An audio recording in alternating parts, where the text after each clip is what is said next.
All right. I did it. We're live. Hi, everybody. Thanks for being patient. We were making sure no technical difficulties are going to happen because apparently I'm hosting a party. This started out as just kind of a conversation. Cher brought up to me that her dad would be interested on coming on the podcast and talking a little bit about himself and talking about somebody he was roommates with for a little while. And it's going to be a very interesting story. And everybody else was super excited to talk to Cher's dad. So all of us are here, and you guys know how this show goes by this point. I have no idea what's about to happen, but it's going to be cool. So here we are. Share us out quick. Let the record reflect that this one progressive patriot didn't know he was invited. We didn't know either until I ran off and sent you the link and said, "Hey, Dad's up there. Go talk to him. I'm getting weed."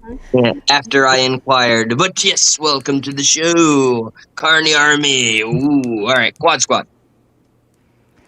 Dad, we call ourselves the Quad Squad now. We're like superheroes. Quad Squad? Yeah. Mm-hmm. Well, let me say it from my perspective. I'm very honored to be here with folks. Hello to everybody there in Podcast. I hope you're all doing well. God bless you all. And let's talk some jail stuff, I guess. Yeah. Let's bring it up. Dad. Yes, ma'am.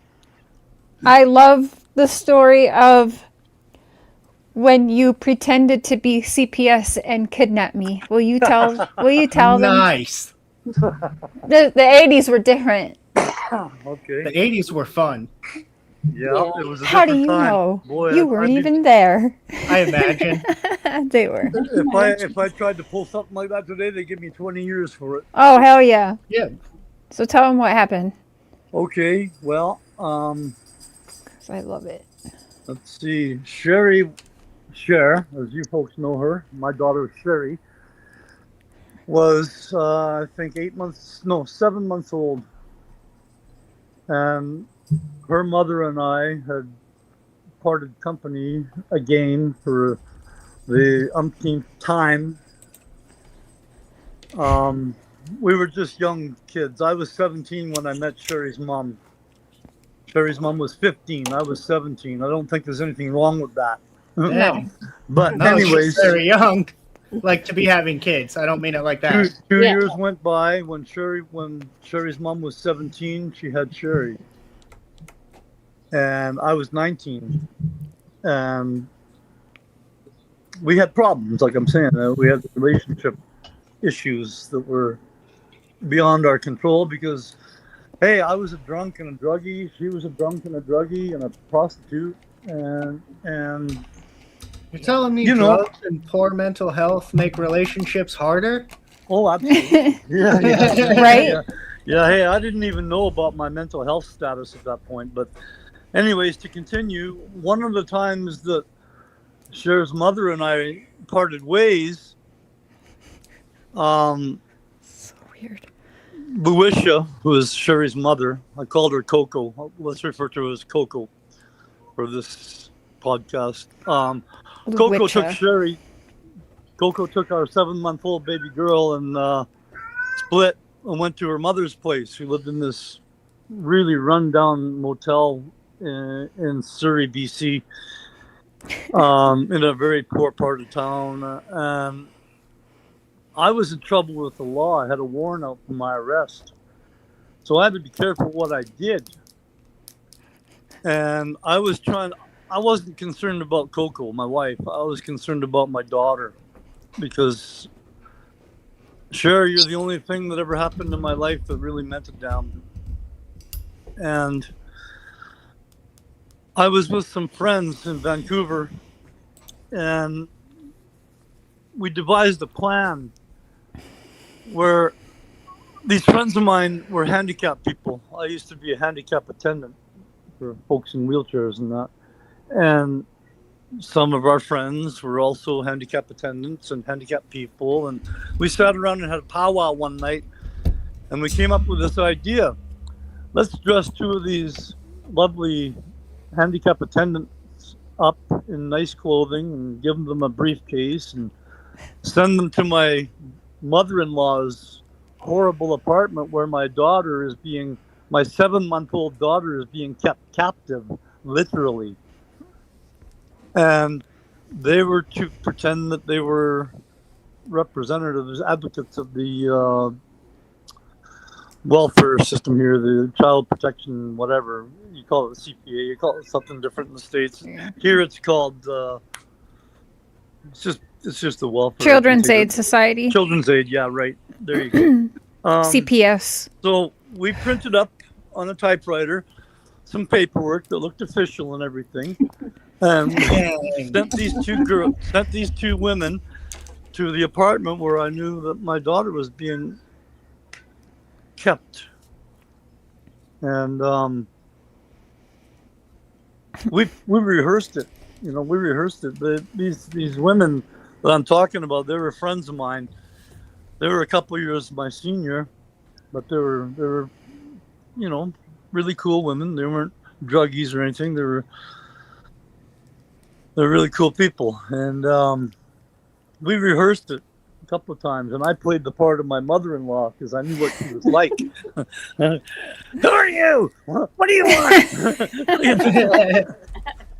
So I prepared them for the worst possible greeting that they could have. And anyways, to make a long story short, she freaked out as soon as she saw the paperwork, and she handed over Sherry right away. Sherry was brought to my friend's house in Vancouver, where I took her in my arms and kissed her and hugged her and just squeezed her. And the next morning, I had to go and turn myself in on my warrant. So my little girl stayed with my friends in Vancouver. And it was funny because, like, some of these girls were in wheelchairs, electric wheelchairs, and Sherry thought they were vacuum cleaners. No, You know what, though? $1 million idea, vacuum cleaner attached to a rascal? Dude, keep your house clean and just motor around? Yeah, thanks, Casey. I feel the same way about those Trademark. I'm cars. patenting that shit. Oh, wow. What are those cars? Those smart cars? Have you seen those? Yes. Yeah, I those think they little should put boxes. lawnmower blades. They should put lawnmower blades underneath them as an attachment, so you I can mow saw lawns. Me and my Eli's other friend in our other super secret Eli's Forgotten Friends group chat sent me, I think it was like a little Honda Civic or something. It was a little car with a lawnmower blade on the bottom of it, and it worked. That'd be Dude was sick. straight mowing his lawn. Like, yeah, I got AC, I got the radio. You still got to mod Tammy. She's not blue in here, and that's weird. It's Do just that because right now. you've been using blue forever. That's why. So, Oh, this is fun. did you ever get caught with that CPS thing, Children's Aid thing? So they just No. because she was abusing you as well, so she knew she would get in trouble. So Well, let me give a little bit of context. Your grandmother, yeah, Sherry Barnes, which was one of her names. not all the Barnes are bad though, sis. Just so you know, Tammy's last name is Barnes, and that's actually well, how I hey, God bonded bless with her. you. I saw her name in the chat, and I was like, "Oh, Yeah, your but Tammy- family." Tammy's from the Louisiana Barnes. Yeah, That's right. That's a different cast. You know what I mean? That's right. There That's we go. right. I love your accent, Tammy. Thank you. just a quick comment based on the introduction here. I just want to claim all the rights to this movie because often I'm truth telling is ya. stranger than fiction. I would love to see the I plot told of a Casey. man. there's Just, movies here. Yeah, seriously, like raising. I may or Documentaries. may not spend a lot of time in Hollywood, which is not a joke. Hollywood is a very rundown, dingy neighborhood. People like me hang out there. Oh yeah, is that right? And yeah, actual proper Hollywood is like where you go to buy crack and you might get stabbed. Like, it's actually Is that- really sketchy. Sounds like Canada. Is that like right under the Hollywood sign on the hill there? Yeah, Yeah, yeah? you can be hiking around in the Hollywood Hills. It's so beautiful. And Do then people, go do people like, climb up there? Do Oh, people yeah. climb up on those ladders? oh yeah, you're not allowed to climb on the ladders, but you're allowed to walk right up to it. Oh, cool. But no, That's then you cool. like leave and go back into the neighborhood, and it's nice. There's like 3 square blocks that they keep nice, and then everywhere Oh, else yeah. is just homeless encampments and needles, and just wow. it's a sketchy place. Yeah. That's happening to a lot of cities here in Canada. Most of our Uh-huh. cities, I'm afraid. Yeah, it's unfortunate. There's not a lot Yeah. anyone can really do about it. They don't arrest anybody anymore. They're just kind of allowed to do that. Revolving door. Yeah. Yeah. Your grandpa's on panel. But Hey, I can girls. flip movies, bro. I don't know where That's real. Bye. Come down a little bit. Girls. Come Love down a ya. little. Did I just There got you off go. work? Okay. Love you. He said, love you. Love you. She just got home from work, so. Oh, cool. Well, you guys ask Dad whatever you want, because I could Yeah. ask him questions all day long, but I'm curious what you guys want to know. But wait, did you get in trouble for kidnapping me that time? I've been kidnapped a few No. times, but Nope. No, It's no trouble at all. Nice. it was the perfect plan. what was the... Oh. It really is. And also, I feel like Grandma cursed me to get addicted to pills after finding out what you told me when we were there. Oh, boy. What Your- was that? Your grandma. Wow. Will you tell them about her?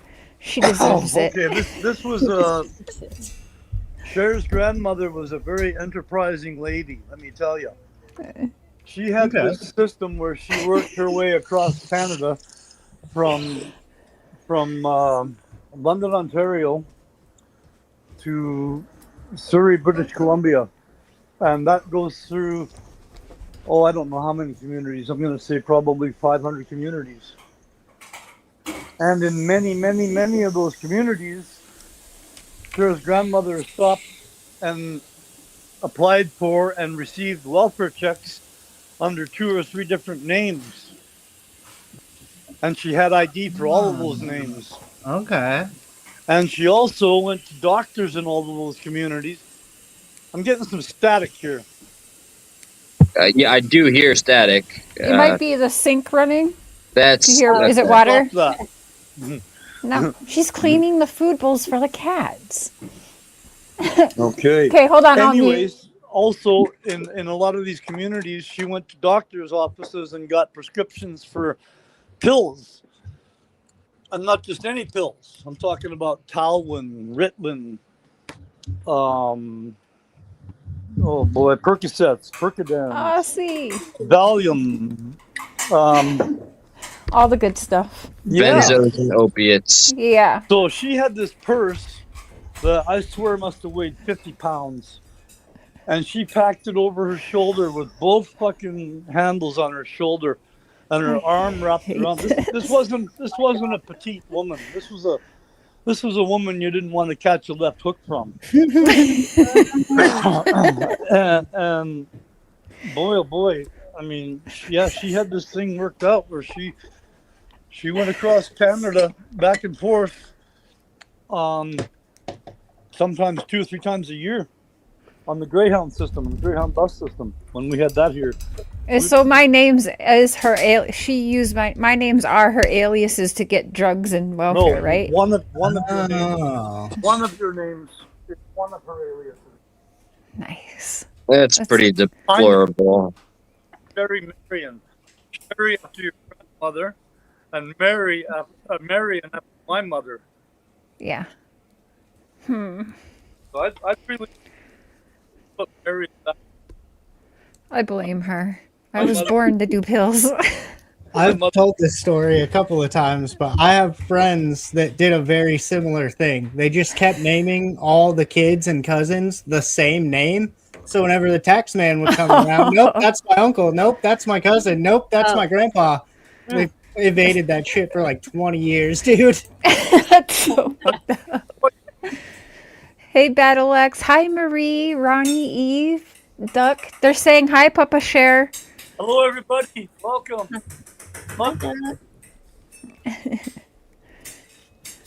Papa Cher is like one of the unsung, and I'm not even See, trying to glaze unsung like hero, not heroes, just someone Oh I've yeah, always looked up don't use to. the H word with me, man.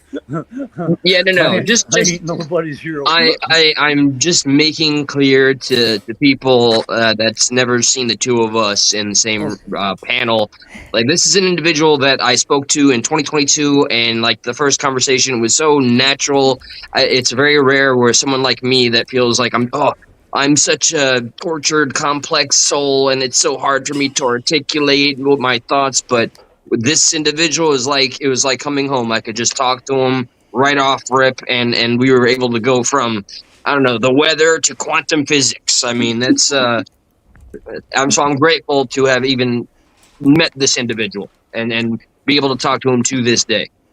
You and honor if you me, sir. guys, you guys honor have me. question in chat, leave questions for Papa Cher in chat, and we will get to them. Really quick, Dad, they said that you are handsome. Well, thank you very much. I'll take that all day long. So, okay, I got a question, sir. I'm also What? single. Oh, there you go, lady. Hey. But I can't. I'm Dating not show? allowed to What? travel to the States. What was like one, if if you don't mind sharing this, of course. What was the first actual charge that meant you actually had to do some time? Not a little parole, not a little slap on the wrist, but you had to actually, go in. The first time I ever had to do prison time Yes, sir. was my 19th birthday. Damn. Yeah, That Yeah. sucks. yeah. Very. My 19th birthday, I was arrested for trafficking LSD. Okay, I'm gonna overshare. Wait, what was that? Trafficking LSD. Dad. Creating people I like never me. knew that. Oh, I told Nice. you. Thank you for your service, sir. I appreciate everyone who moves that around anywhere. When I was 18, I got my first and last ever felony, and I had to do a year of special probation for a. They brought something brand new to the state of Florida, thank God, or I would have done hard time. So I just had to go to what's known as drug court. So yeah, Yeah. you 19, for me 18, and Yeah. that was 1 year of chaos because I went from fully medicated to I had to get off of everything to qualify. Wow. Damn. Yeah. Boring. Just kidding. It maybe would have been more exciting to have gone into the actual. That cat food smells terrible. Don't eat it. Ugh. So- I think it's not for you. Being as young as you were then, do you mind if I ask how much time you were required to do after the charge? Well, here's the interesting part about it. It was the first time I was ever charged with anything, so I didn't know what to do. I was freaked out. They released me on what's called OR, your own recognizance here. Okay. That means you don't have to put up bail or anything. They let you out with a promise to appear in court. So the first thing I did, naturally, I went and talked to my dad because I was still living with him, and we hired a What? lawyer. You told Grandpa? Yeah, I told my dad I had to. Did he? I mean, he's gonna whoop find ya? out. Yeah. What was Grandpa like? Military man? Yep. Yeah. Military Ooh. dudes love acid. What are you talking about? Well, my dad was with the 8th Armored British Infantry. They're the ones that stopped Rommel in Africa. Oh, They're also the ones that liberated Italy. fucking crazy. Okay, Yeah. so I envision a pretty hardcore regimented individual. Oh yeah. 5'6", 5'6", the scariest fucking guy I ever knew in my life. Uh-huh. Oh my! And plus, he was crazy, and he was an alcoholic. Okay, yeah. That But he was my papa. Yeah. I feel like you get a pass on that, especially Linda. like Well, thank you. the Thank combat I you. he miss- saw. Both my mother and my father were in World War II. My mother worked in the British, what was it called? The Land Army. They made raincoats and stuff for Okay, the yeah. troops and all kinds of stuff like that. And my mom, this is history of Sprossen family history. My mother actually shook hands with the Queen Mum, Queen Elizabeth's mother. She came to the factory where the Land Army ladies were working while their men were at war, and she shook hands with some of the workers, and my mother was one of them. what a fascinating, like, honest piece of history, man. Yeah, no kidding. It's amazing when you get into the nuance of everybody's little life stories, how Yeah. we're all connected to the big story. Mhm. It's all a big circle, my friend. It's all a big circle. Everything feel that. Totally unrelated. That is the cyclical nature of life is often what I feel pushes me into depression here and there, which is an ongoing thing. I struggle with depression every single day. I'm on heavy medication, but I'm starting to get off of it now. I take Prozac and Seroquel, and I've been taking Prozac and Seroquel. Yeah, better otherwise known as quetiapine. That is the typical combination that they put anybody on here in the States if you are admitted, or 5150, which is if you're yeah. And that's when I started. combo. I've been on that stuff for like 35 years now. But a year and a half ago, I cut my dosage down Tara. from 1/3, and 2 months ago I cut it down again. So I'm working on getting myself off of that stuff because it's a crutch. Yep, I agree. I feel like a prisoner in my own body, and that is one of the inescapable parts of feeling like we're a prisoner inside of it, and I hate that. Well, I was convinced for decades that I had to have this, or I'd, Therein lies the indoctrination and the dependence that we're kind of thrust into, and then after enough years go by where we get rid of the other demons like the alcohol and whatever other things, we're still let's call it what something. It is. The crack, the heroin, the fucking I got deep in the opiate world and the benzo world, but I really I'm fighting for dear life to still to this day try to get off of all the crap I've been stuck on for the better part of my adult life. I really want out, but Gotcha. Yeah, but we still got to get up and face the day and make it our bitch to the best of our abilities. You got it. Your ex was on the. Well, I don't know how to say that. Waking up in the morning is the first part. You won that war, right? Oh my god, it's Exactly. Yeah. Is it a struggle for? Because it is for me. All right, I'm 41. It is still a fucking struggle for me. The alarm goes off early, and I will just pretty much say, "Hey, fuck you," and wait till the last minute before I gotta just throw everything on and run to work or drive to work. Same. Yeah, Hey, brother, I'm 62, and it's still a struggle for me. Yeah, I think that's just called being an adult. Arm thyself. Arm thyself with pride. Arm thyself with strength. Arm thyself with courage. And arm thyself with just the force that drives you to go up every day and do whatever you got to do. Yeah, with a little bit of grace, because all of those things I try to embody, but I recognize it can make me a little off-putting and a little too confrontational in my day-to-day dealings with people. But every day we evolve. We try to be better than what we were. How's it been cutting back on the dosages? Has it been pretty okay, or? It's been okay. Yeah, it's been fine. I play a lot of chess. I play chess on the computer. I play chess on the computer with people all over the world. And Respect. Hey, respect. Well, that's awesome. Yeah, I love the game. It's my passion. I love it. I wake up in the morning. Curiosity, I know a couple other people. Did you start playing chess when you were in prison? Yes, I did. Yeah. Okay. I've heard that a few times. And here's a here's a funny story about it. My dad was BC chess champion for like 5 years running, back in the '60s. Oh, He was crazy. he was a master, not a grandmaster, but a master, and he never ever Oh, taught yeah. me to. He never taught me to play chess because, well, a couple of things. One thing, my dad and I didn't ever see eye to eye.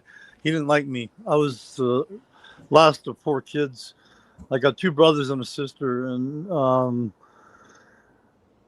yeah, he didn't like me. So, anyways, he never taught me to play chess. I didn't learn until I went to jail. A French guy named Eric taught me how to play chess, and after a few months, he couldn't beat me. And he was Tabernac. I teach you too good. He's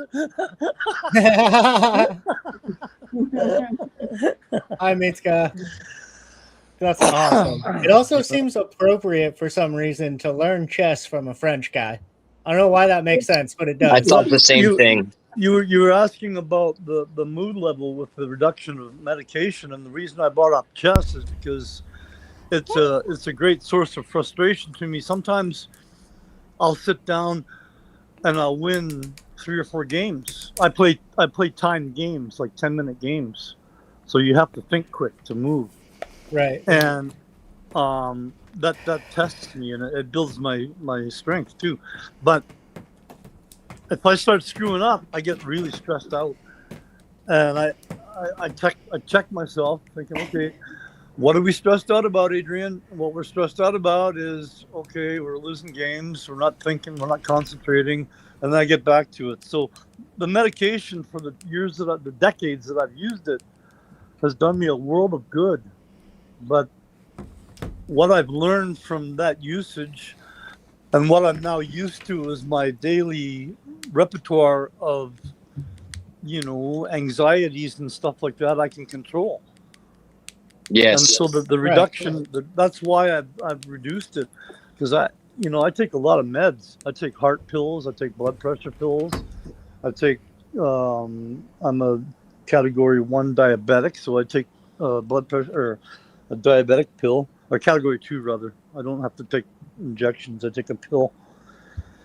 I got like 8 different pills I take every day, and I want to cut down on that because, one thing that bothers me is somewhere there's a pharmaceutical company that's getting very rich with my problems. Well, and I was just going to say, a lot of the times you go in and the doctor's like, oh, yeah, we'll put you on these temporarily, not 30 years later. And then they just forget about the temporarily part.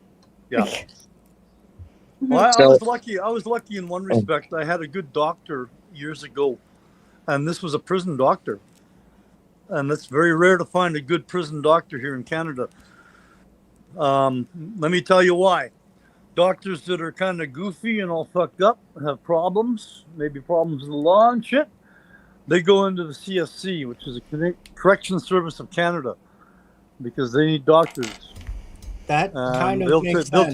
They'll take the second string or the third string of doctors. But I got lucky. I got a good one that recognized my problems. He says, this will help you. And it did. It helped me right away. It stopped me from doing time in segregation for beating up sex offenders and shit like that. Wow. Yeah, good. You didn't get yourself in more trouble, but Yeah. it's not the worst thing you can be doing. I apologize to the podcast world. I should not have said that. I should have said no, you're good. Offenders. No, you're fine, Dad. Yeah, That was okay. Yeah, You said way worse shit than that. You did not violate. I think. All right. You didn't violate any terms of I service. hope I didn't trigger anybody. Dad, there's how do you say that name, you guys? Miss David? Kamwa? David. Miss Kamwa? I don't know how to say that. What name? Misk? Is it Miss? Oh, Mishka. There you go. Mishka? There you go. Mishka. Oh my gosh. Yeah, sorry. I have no clue how to say that. She said, as a forensic psychologist, I'm thinking you're on way too many medications. Yeah. You're a forensic psychologist. Yes, she is. She's been a longtime friend of my channel, and me personally. She is I believe retired. I was Nice. diagnosed bipolar with extreme anxiety issues and I was also after BPD 1 or 2, sir? BPD 1 or 2? What's that? Bipolar 1 or 2? 1. Me too. Yeah. And also lame, I'm two. I also spent 11 and a half months in a maximum security psychiatric institute where they very cleverly at the end of it gave me a piece of paper saying that I had a borderline personality disorder, mostly based on authority or anti-authority or hatred of authority. So now you've got that information. Do you still think that I was misdiagnosed or On too much medicines. on too much medicines? Yeah, that's the consensus she's offered thus far. Okay. No, Yeah. But she didn't know that yet. No, she didn't know that yet, but we'll see what she says now. I'm very interested to hear what you have to say, ma'am. Yeah, she's very engaged and interested in honestly offering whatever she can. What's her name? Mishka, and she resides in Australia. Mishka, Australia. She's an amazing woman. Wrong medicine combo. Dad, my friend Tara said she doesn't think it's the right medicine combo for you to be on, right?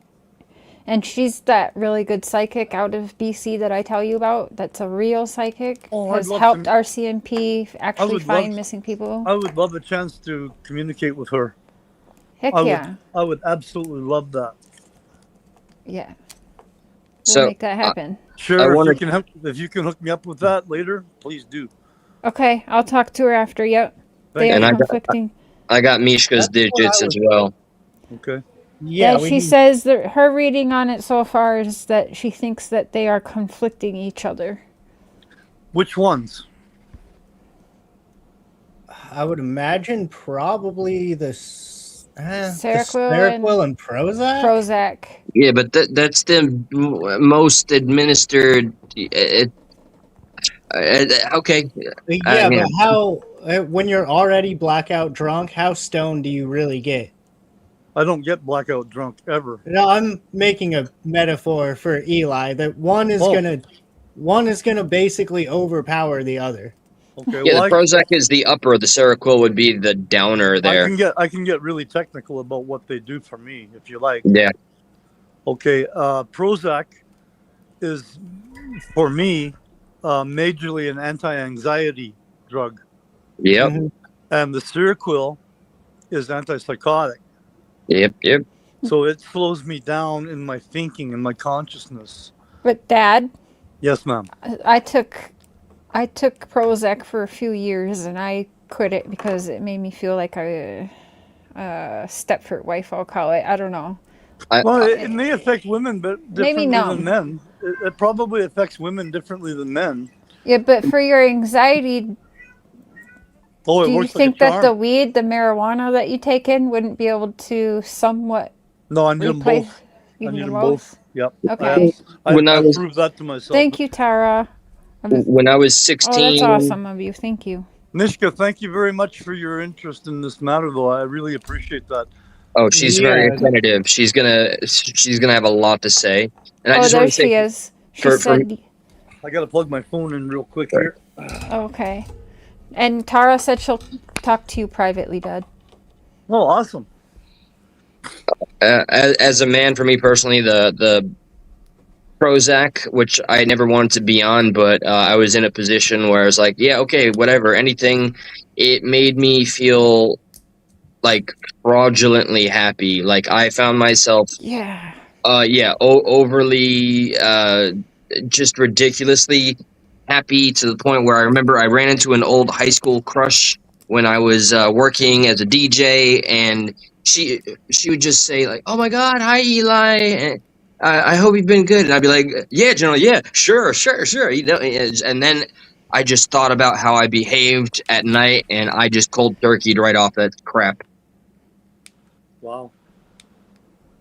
See, I didn't even get that part of Prozac. I guess I wasn't sad, but I also just wasn't anything. All it did was turn everything off for me. Oh, so it was a nullifier for you, where it was it was I an upper wasn't for me. sad, but I also wasn't fuck. I was just existing. Yeah, for me it was like a stimulant, and I don't do well with stimulants. I hope it pleases the panel if I choose to jump around a little bit. Sir, I'd like to ask when it comes to some of the time you had to do around about what age were you when you had to face the big charge? I don't know how much detail we go into, but how old were you when you initially had to start your long-term incarceration? Well, like I said, I was first arrested when I was 19.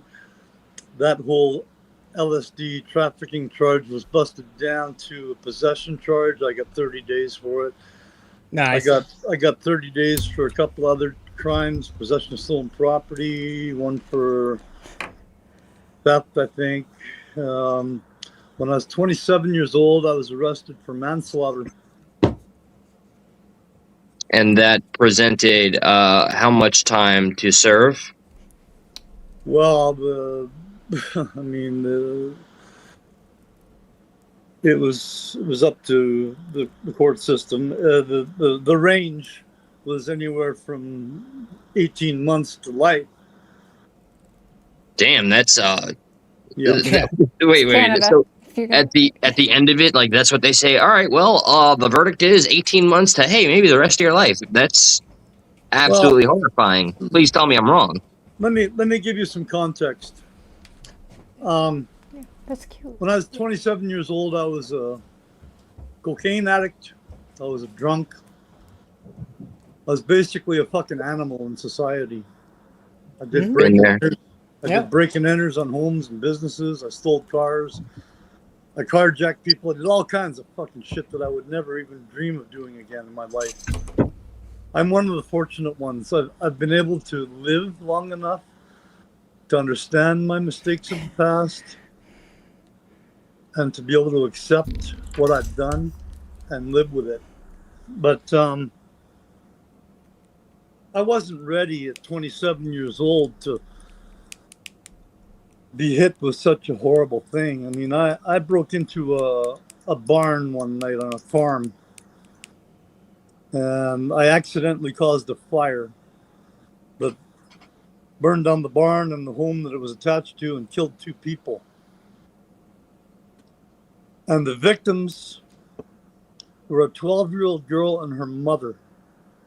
And the circumstances were this. It was 2 o'clock in the morning. It was raining hard. It was November. The place was on fire. I'd long gone. Some people stopped on the highway. They kicked in the front door of the house. They brought out the mother, the daughter, older daughter, and the father. They brought them out, rescued them. And the mother ran back inside because she knew her 12-year-old daughter was still in there. And the place basically imploded and they both died. So as a result of my drunken fucking coke-induced asshole lunatic behavior one night, 2 people are dead. And that's why I take Prozac. That's why I take Seroquel. That's why I try to make the best friends I've ever had in my life. That's why I so love and respect and appreciate and feel blessed by the presence of my daughter in my life. I ended up doing 10 years. And out of 10 years, I did almost every day of it. I got paroled twice. I got sent back because I smoked pot. But I did 10 years. And the time, I'll be very honest with all you people, whoever's listening, the time didn't mean anything to me. I wake up every day still today at 62 years old. This happened when I was 27. I've been out of prison for decades now. Every morning I wake up, I think about you better fucking do something today, man. Because, you know, at least get a grip on yourself. Because there's a 12-year-old girl that never got to live because of you. And a hero mother that died trying to save her. And that's what I got to say about that. I need to light a joint now. I need to light a joint now. That is the most rational, mature approach to the baggage. I have a question. Go ahead. They have wrote in the files that I have on you that it was 3 victims and they were duct taped to chairs. Is that not true? Good God, no. Nothing like that ever happened in my life. Wait, what? Whoever wrote that's a fucking idiot. Okay.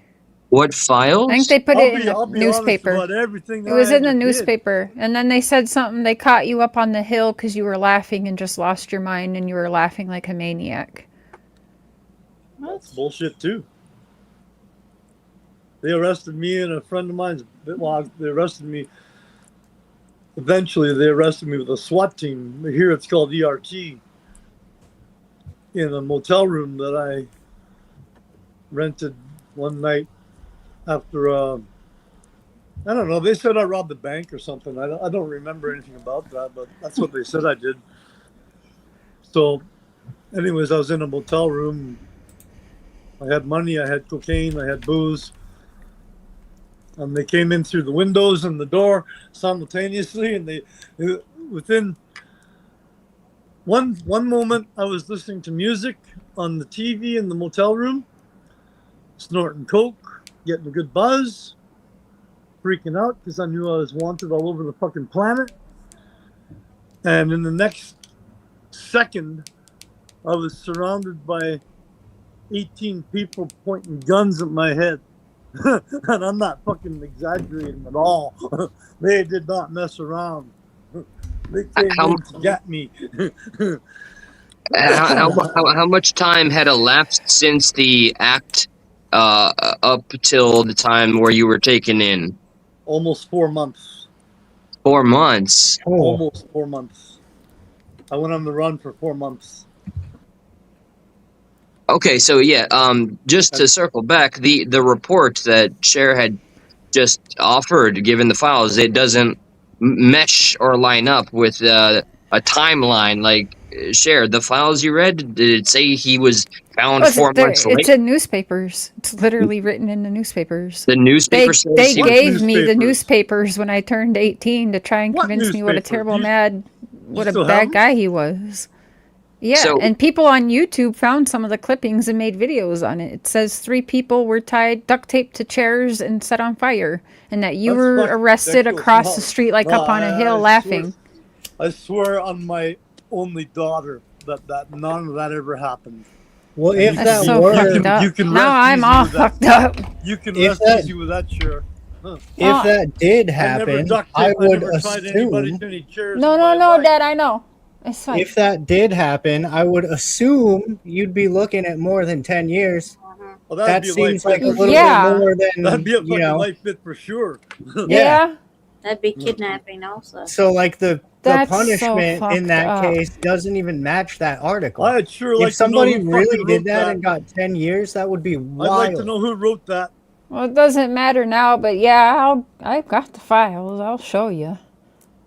But that's what I went all my life knowing about you. Well, hey, you know what? And also you stabbed someone in the face and they died over a bottle of vodka.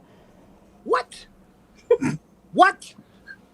Yeah. So this is, before we actually went live, we were having a little conversation, and I was asked... I got to say something. I'm starting to get a little pissed off here. That's okay. I would be pissed too. Let's talk about something else. Dad. Let's talk about something else. Understood. I think Cher's attempt was to just get the record straight. Yeah, because it's not what I've been told all my life or shown. Yeah, so that's all I wanted to make clear. With full respect. None of that ever happened. No, I swear to you. Copy that. I swear on my own life. Sorry, Cher. Were they ever trying to get you to cop to other charges when you were in there? Well, they wanted me to cop to a bank robbery. They said Well, yeah, I remember the bank route. You told that story on my channel before. Yeah, well, they said I robbed the bank. I don't remember anything about it. Yeah. And that's all I can say about that. So So to finish that thought real quick, Yeah. before we went live, I was asked kind of like what the point of this channel is and what we're doing here, and that's a very complicated answer, but part of it is trying to have somewhere to get real stories out where the media isn't writing some crazy newspaper article because they need a good story or like Yeah. the truth. well, if that stuff ever showed up in a newspaper, I want to know which one. I'll fucking sue them.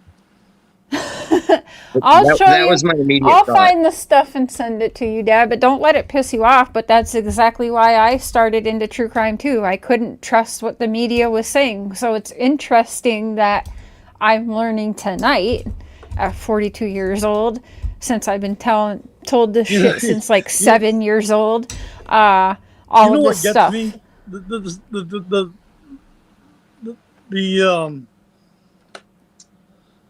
The story I just told you guys about the fire that I caused and the deaths.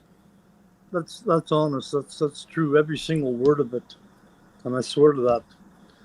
But as if that isn't bad enough, they got to make up Yeah. shit like this about me.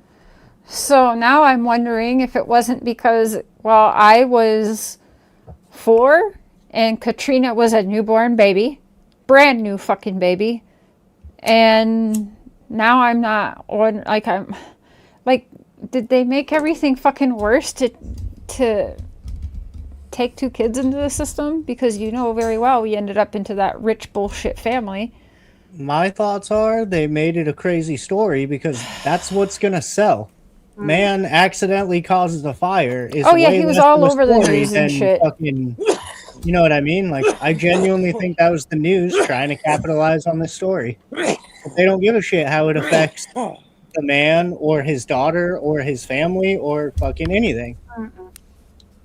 Well, let me tell you something else, you guys, just to enhance what I've already told you. They have forensic teams. Stop running water. I'll figure it out, Ryan. They have forensic teams that go over things like fires, car wrecks, Yeah. shootings, stuff like that. They find what happened. If they would have found any evidence that I did that deliberately, I'd be doing life still. I'd still be in the pen. I wouldn't be here Well, talking to you guys in this nice I house. would think so. Yeah. Would you not have gotten more than manslaughter? I would Wouldn't have got that have murder been- one.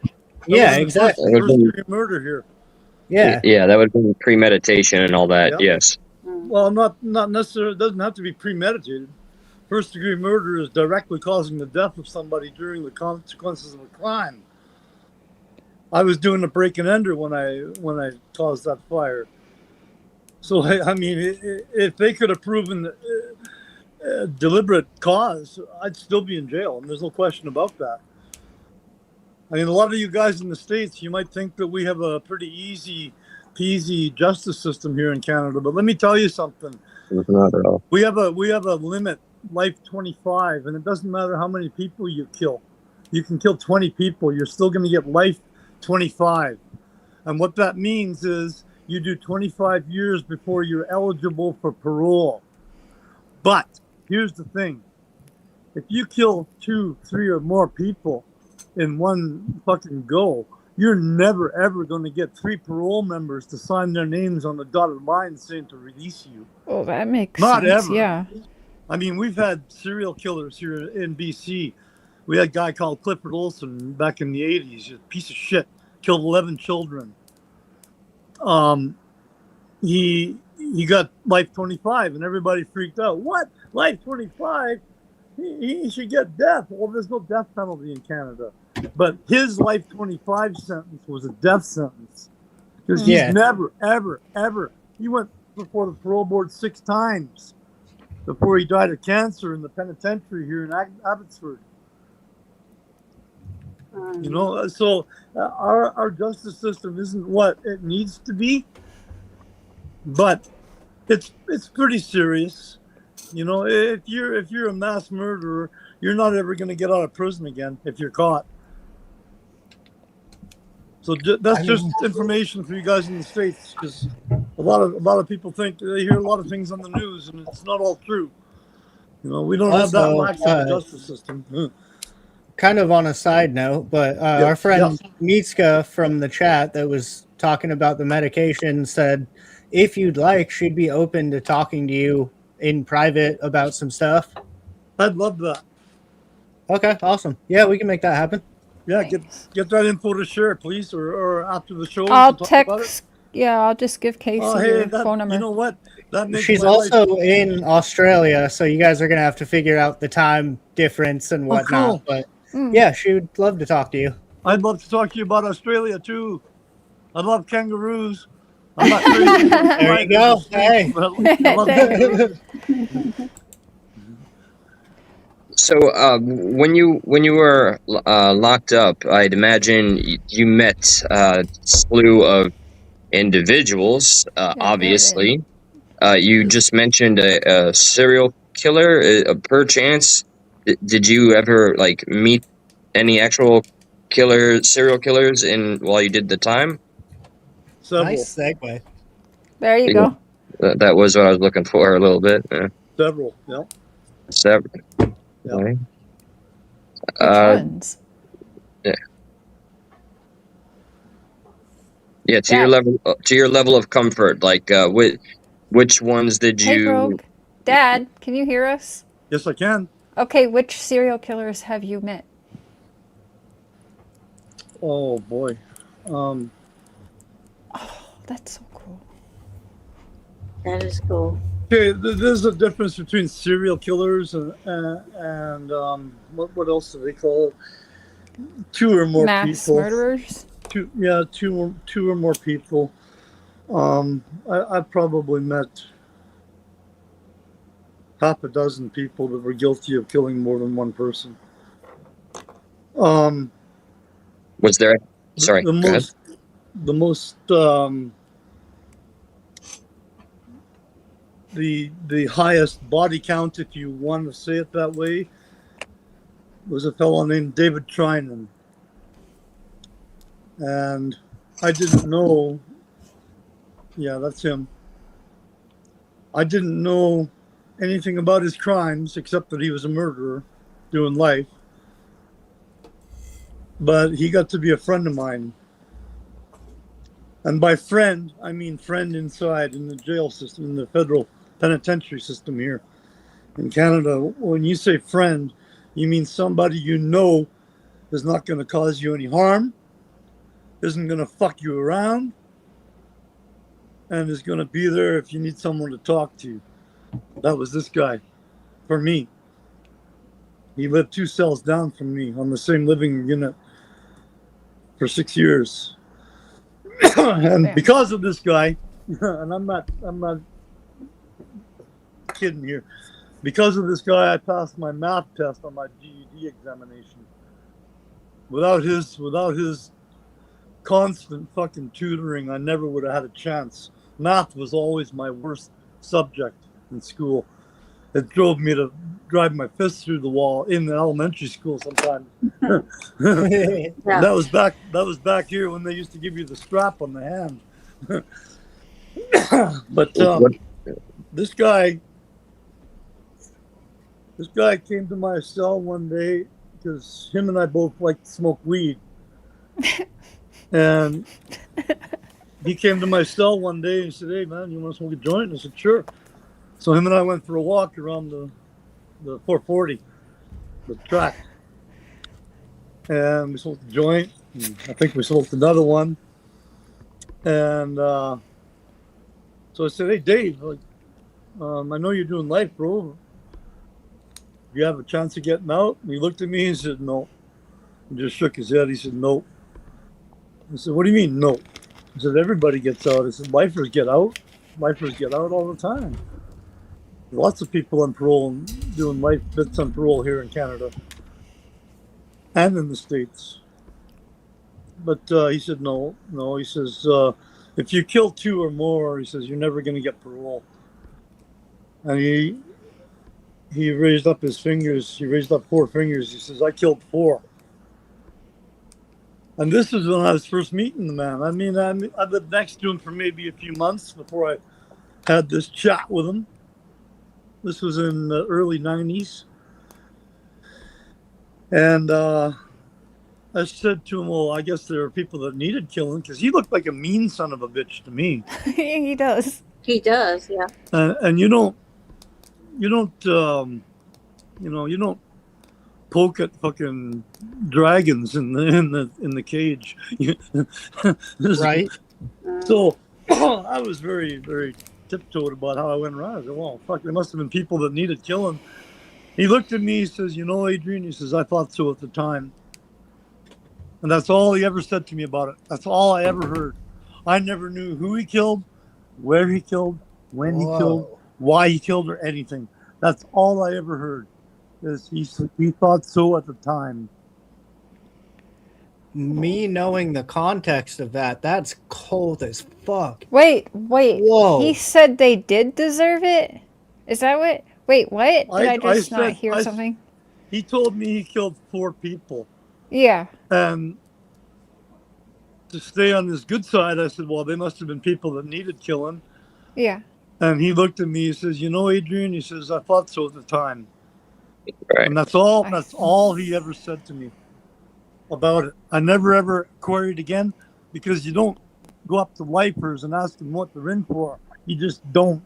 Yeah, that's not a conversation you really want to have, but that's Not unless you want to get your throat cut. wow. Yeah. Yeah, you don't start to psychoanalyze and judge in there. What? That's crazy. Okay, so we're gonna kind of go through this video. Oh, did we You know lose what him? I've heard about most serial killers is that they're very intelligent.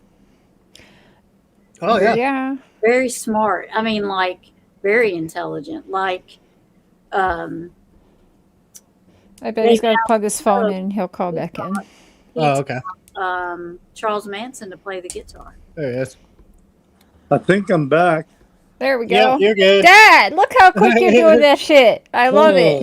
You're a pro now. You don't even need me anymore. You can just go off with Seafowls and Eli and Tammy. Yeah.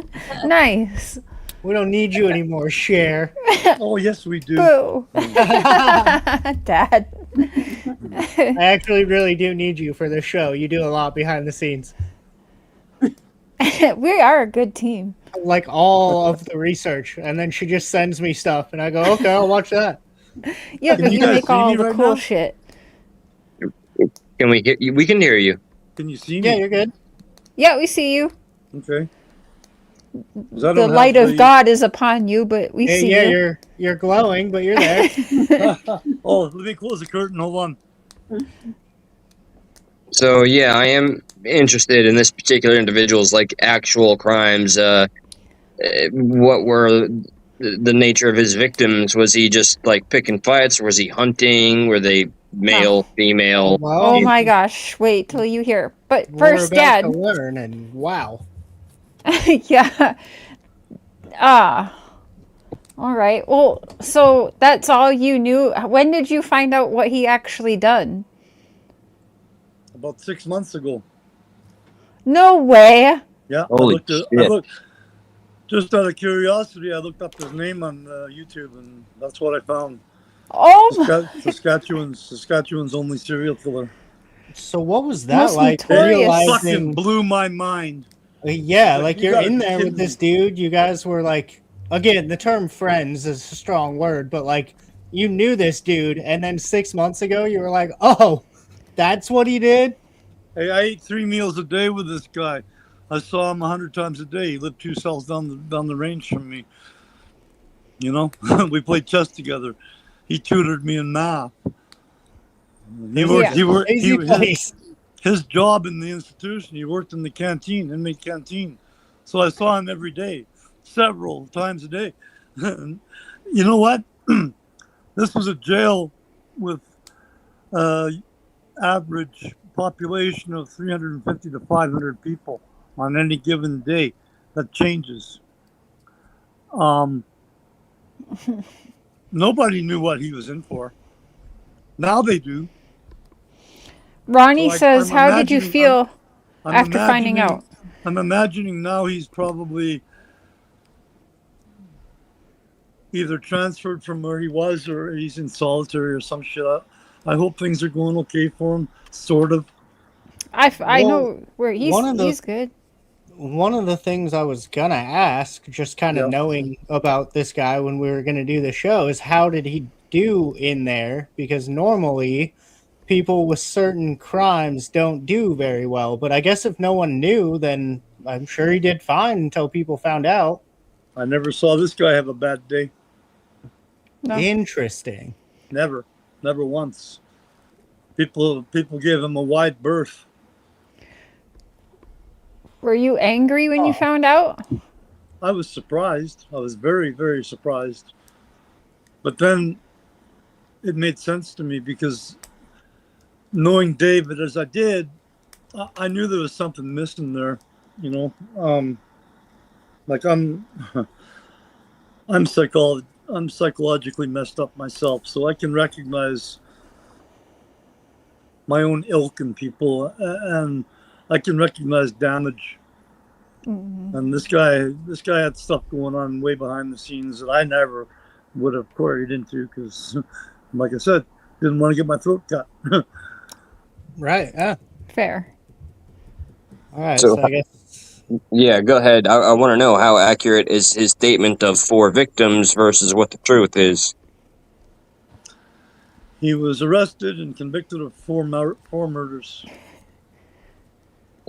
And okay, nobody knows if there was any more prior to that. But I was just going to ask you: do you think did he ever hint at more? I don't know. He was on police radar for a long time before this happened. Oh well, I would imagine. So, like from assaults and stuff, I don't know. But I knew that he was on police radar before he was arrested for these 4 murders. So if he committed more, he wasn't a very careful guy. This man, he has a sickness. And I'm not defending what he did. It makes me fucking sick to my stomach, to be honest. But this man has a sickness. And in my mind, he belongs in a fucking hospital. Where they treat people like that. If there's anything about compassion in our society anymore, people who are sick, preferably before they commit these atrocious acts, should be given all the comfort they can. But even after, some consideration should be given to, hey, wait a minute, we can't be putting people who are mentally retarded into electric chairs, can we? Can we? That's a question and a statement. That's a tough. In the States, they do not find most people to be sound. If they are on the spectrum, competent, right? So, if the question is at all directed to how it rolls over here in the U.S., no, people that are legitimately mentally ill are not put to the needle. Good. And I'll say this while we're on the topic. I am totally and forever against capital punishment. I think it's an abomination before God. It's a sin, and it should never happen. And let me explain something to you. In Canada, if you kill more than 2 or 3 people in a go, you're never, ever, ever going to get out of jail. So, what is worse?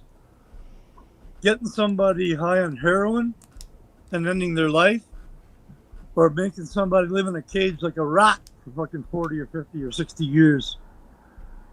What would you prefer? The needle? I would. You know what I mean? Yes. Yeah, I've often thought, I think I would almost rather get death than life. Oh, fuck yeah. Absolutely. Well, that, and just to throw a little curveball in, the morbid, uncertain Eli, progressive patriot, it would be like, You know what? I'd love to see what I would do with all of that isolation and time to think and maybe have access to books but aside from that, I'm sure it would get fucking old. I read everything they had in the library. Yeah. I I'm actually with you on started that, working in the Mishka. library so they could order more books. I think pedophiles should get the wood chipper, 100%. Off with their heads. Well, this guy wasn't a pedophile. He didn't have any S relations with the victims. He just killed them. All right, so I'm gonna essentially ask to rip the Band-Aid off a little bit. What does this video showcase? A little bit of details of the? Yeah, so this is He pretty killed much 4 going children. over what happened, right, Cher? Yeah, Dad, did he know what you done? Yes. Okay. Okay, real quick, did he have Thank you. Wait till you hear. I thought Tim Mullen immediately. I can't get away from it. Like, fuck. Do you happen to remember his particular response to when you had shared what you had done? Yeah. I think he just shrugged his shoulders. Okay, yeah. Everybody's got a story. I see. Okay. I don't know if he believed me about it being an accident, or I don't know if he.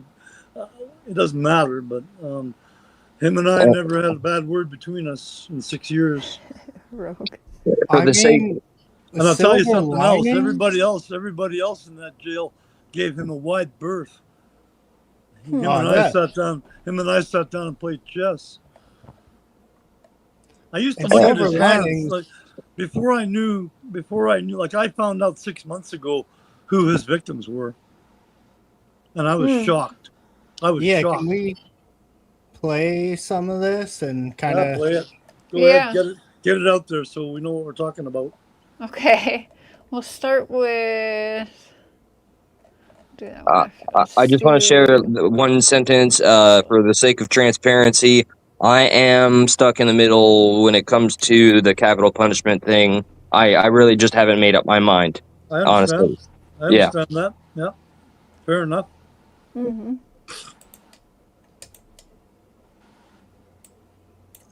All right, so here's a little backstory. 24/7.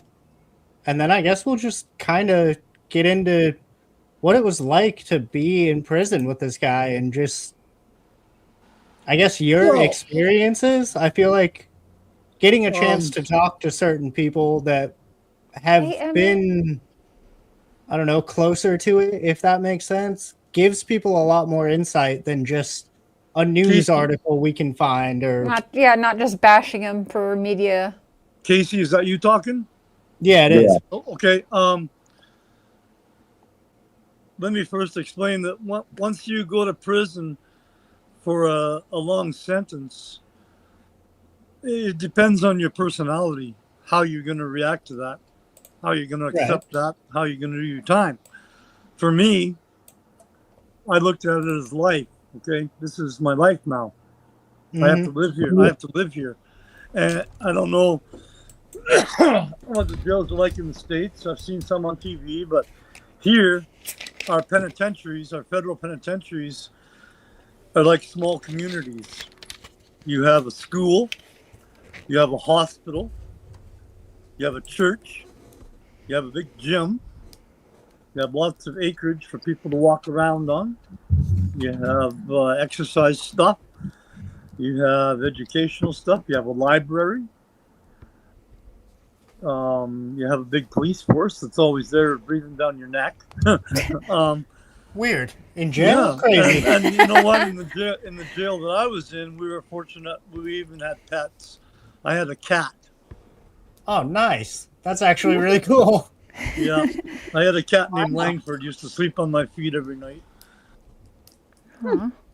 I've heard very special occasions where people in America get a pet, but not usually. Yeah, no, it has to be a whole program that you earn. Yeah. That's what this was. You had to pay for it too. I had to buy the cat from the vet or from the SPCA, and I had to keep enough money in my commissary fund to make sure that if it needed any medication and everything, it was covered. Yeah, they made sure. They made me wait like a year before I got my cat, but They gave it to me. He gave him to me. He was cool. Mhm. It was funny too. We had a thing called stand 2 counts, 3 times a day. You had to come and stand outside your cell for the count, and the guards would come through and count you with a clipboard. My cat Langford used to come out and flop on the floor beside me. He'd flop 2 counts. Nice. I mean, that's good. You got to make sure he's accounted for. It was crazy, man. Even the guards laughed at it. Yeah. All right, Pops, here's one video. There's another one we can get to, but here's what they're saying. The only child serial killer ever in the history of Saskatoon. 50 years ago, 4 children went missing in Saskatoon. There are some stories that have had a great impact on the history of Saskatoon, and unfortunately this is one of the worst ones. It was the summer of 1975, the case gripping many. Thousands of children who, weren't allowed to go out, parents who were in fear for their children's safety. June 15th, a boy age 9 and a girl age 12 went missing here on Saskatchewan Crescent East. Hold up, wait a minute. All right, Rogue's in here, right? We can't get away from it. He looks like the Tim Mullen and June 15th. They're fucking with me now. Mm-hmm. Like, oh, I didn't realize it was on the 15th. There you are. Oh, wait, his victims were children? Summer Wells went missing June 15th. And yes, Eli, this guy took out 4 children. Yeah. Oh. Of all different ages. That's why his statement of "I thought so" at the time, I was like, "Whoa, yeah, a wild thing for this guy to say." Huh. Had last been seen, and their bikes were locked up. So we're standing roughly where it happened. Then, just over a month later, it was here on Central Avenue, the site of this restaurant, where 2 girls, 7 and 8 years old, were last seen. A reward of $10,000 was ultimately offered, and many local businesses and people pitched in to search. What it kicked the panic in our city. Now parents don't trust their children going anywhere being out of sight. Both locations where the kids were taken were well populated. What David did was he went and offered to buy them ice cream, and all the children went for it. And that's how he got them into his car. He is David Thrynan, who admitted to the murders and led police to the shallow graves outside of the city where he hid the bodies on August 12, 1975. Thrynan admitted to attempted abductions of other kids also. He is serving a life sentence according to Hockness, having been moved to various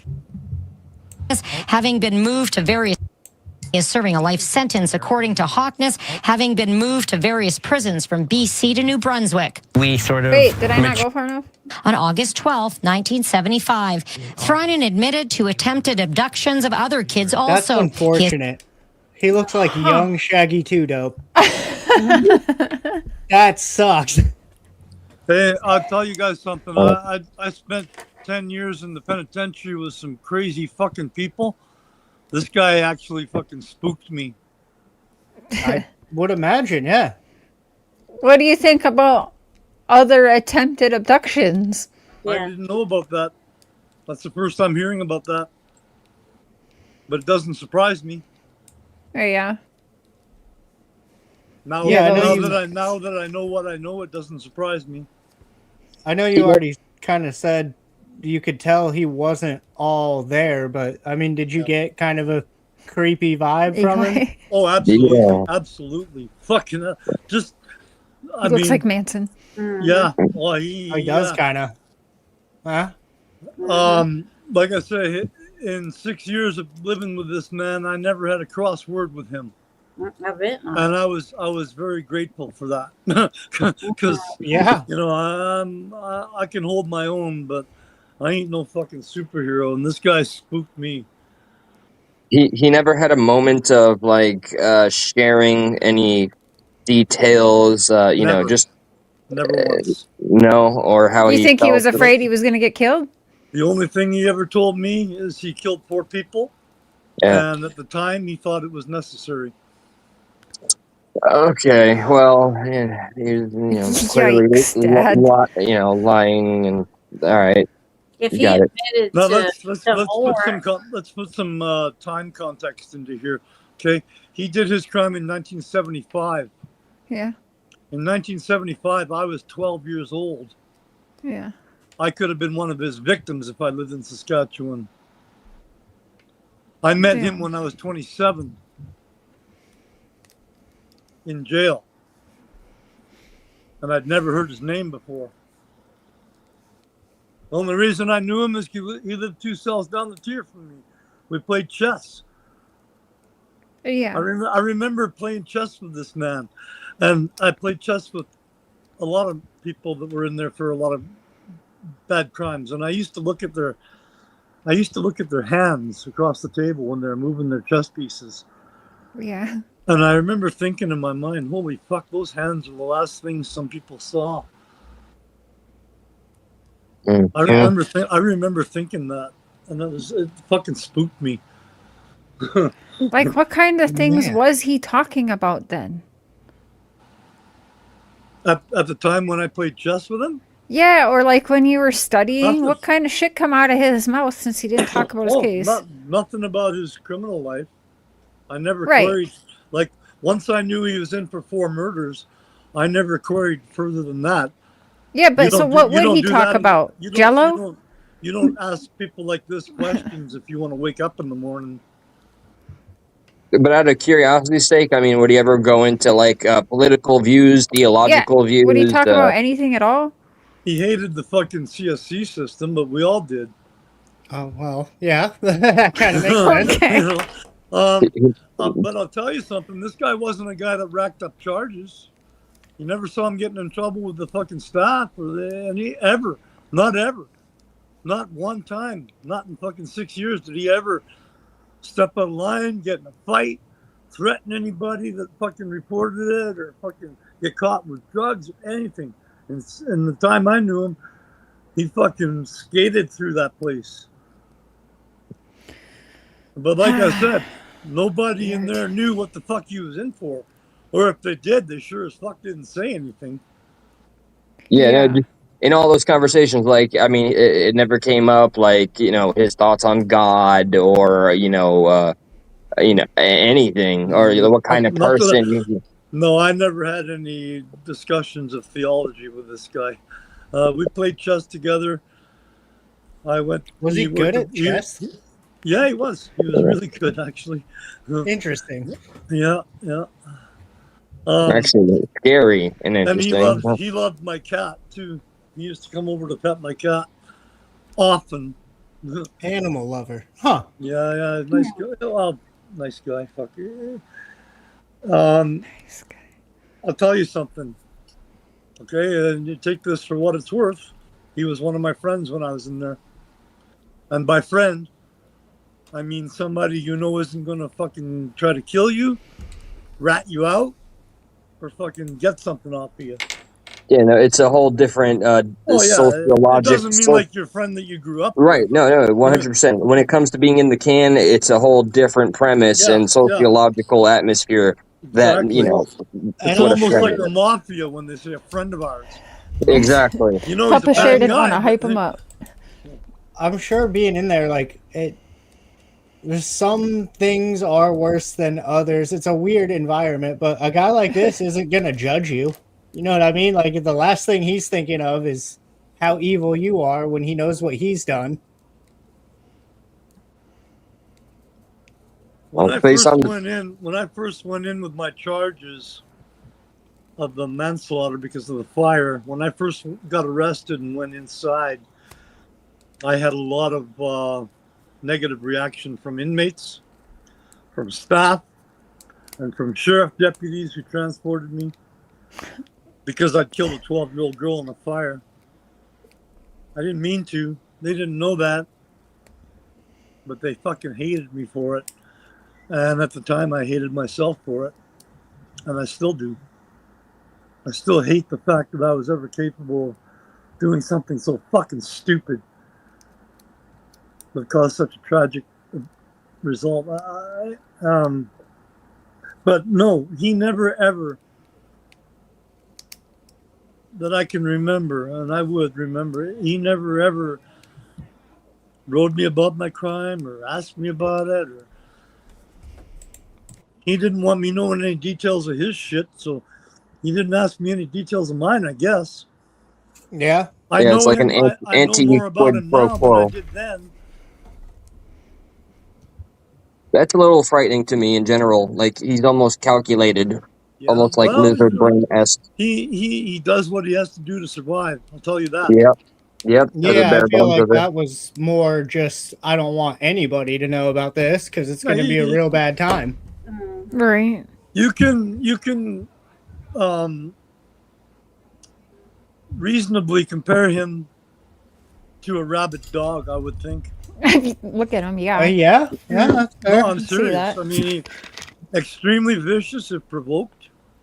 I never ever saw him in a fight, never once, because I never saw anybody fucking try to challenge him. Not one time in 6 years. In a jail of 350 to 500 people on any given day. I never saw anybody fucking step in this guy's way. Ever. Not even a slipper. I never saw him have a fucking argument with anybody. And that Yeah. goes for staff or inmates alike. So And he wasn't on any medication that I'm aware of. I was actually just gonna ask that. Was he medicated in there? Not that I know of. Or he just And I liked don't some know. pot I'll every say now and then? absolutely not, because in that jail we had a med line. There's a certain time of day you go for your meds, and he was never in that line. So no, he was not medicated. So nobody knew what he did. They just knew how many No. people that he had killed. According to him. Some of the older lifers in that jail might have known what he did, but they Yeah. never talked about it. I mean, it never got. I didn't know, Yeah. and I was in the Kylie. know. I was there for 6.5.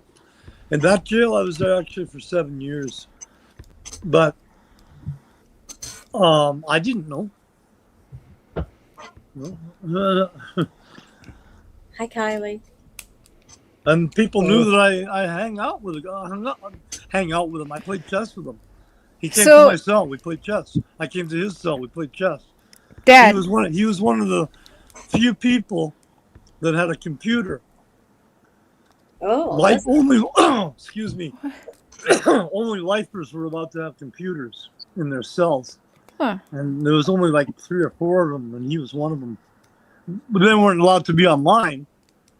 But he was allowed to play computer games and write stuff. And Yeah, I whatever mean, he it would wanted still be to nice do. to have even not the internet, just a computer in there. Yeah. Well, in the penitentiary here in Canada, you get a TV in your cell automatically. You got to pay for the cable vision service out of your weekly check. It's all organized. Mhm. We can have TVs, radios. Computers were taken out, to my understanding, about 12 years ago because somebody got into the fucking CSC computer system from their own cell computer and started fucking around with some. So they took away everybody's computers. And I've never heard that that's been lifted. So as far as I know, there's no more computers in the Canadian penitentiaries. damn. What years were you in there with him? I was in Wait. there from 1991 to 1998. I spent all the 90s in jail, you guys. In jail and halfway house. Oh man, that was such a good era. I know the '90s were fun too. Yeah. That was my elementary, middle school era right there. But hey, I got TMT on my TV, so I got to watch Lori Morgan. And, Oh, yeah. nice. my gosh. Hell Kathy yeah. Mattea. Dad, Oh, man. Dad, if you knew what David done, if you did know the whole truth of everything, would you still have been close to him in there? Or would No, you I have never- thought differently? I never would have spoken to him. Okay, I never would have looked at him. interesting. Which is the response I was expecting for someone Never with a ever. crime like this. And that's Yeah. the same way I felt about S offenders in there too. I did a lot of time in segregation for punching out S offenders. And I'm gonna write him, though. I still don't- wanna don't- write him. I still feel pretty fucking good about it. Yeah, it's, I mean, Nothing makes me more fucking sick than that. is it illegal? Yes. Is it a good use of your time? Also, probably yes. Oh my God. I traded everything for it. When you go to segregation, they take you out of your cell. They drag you into a cage where there's nothing. There's no mattress. There's no blanket. There's a toilet at the end of the fucking cage. And that's it. And they give you meals 3 times a day. Yes. You get nothing. You get nothing to read. You can pray if you want to. You can sing. You better not whistle, because whistling in jail here in Canada is punishable by death. Yeah, you can't whistle in prison here either. People don't like it. I don't know why it is in the States, but here, back in the 60s when we had the death penalty, that's how the inmates used to say goodbye to whoever was going to the gallows.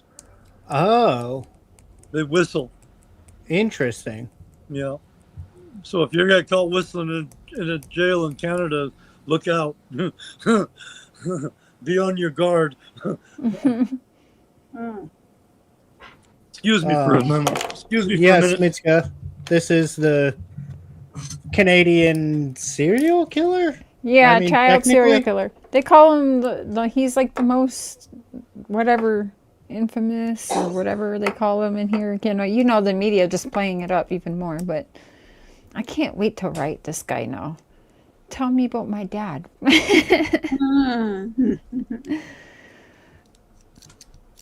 He's probably going to tell you the same thing. I have no idea why he was in here. Oh, this motherfucker. That'll be the last letter he gets from me then. No, I'm just kidding. Yeah. I'm switching up to PC. Okay. Okay.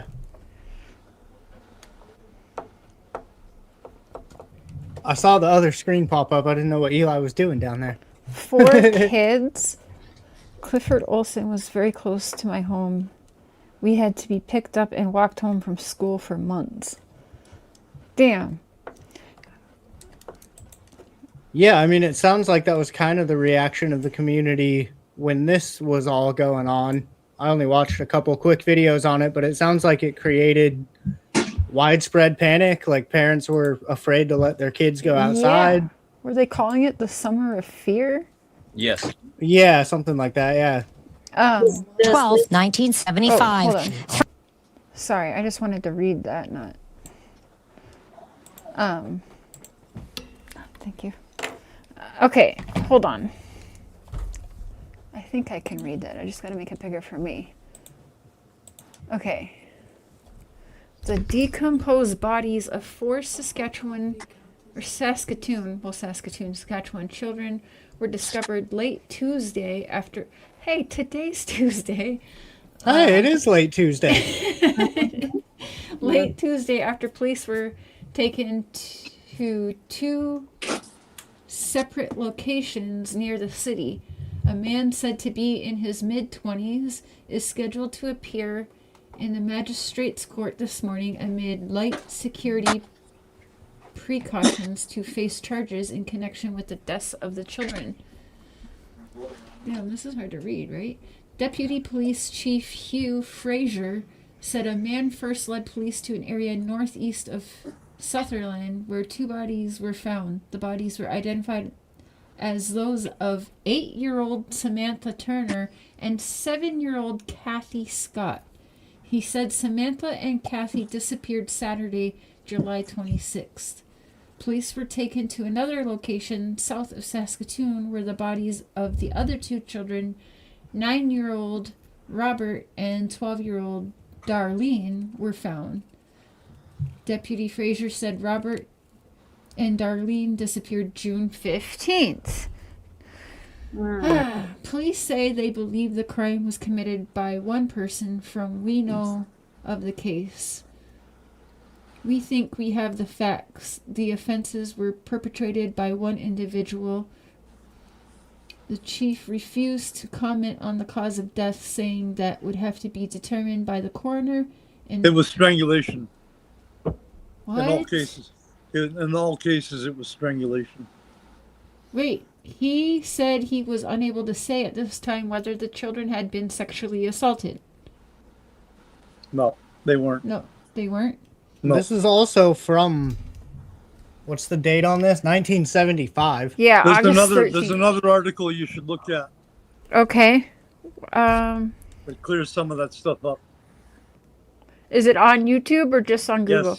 Yes, it's on YouTube. Okay. Well, do you know what it would be called or where to look? Just look up David Trinan. Okay.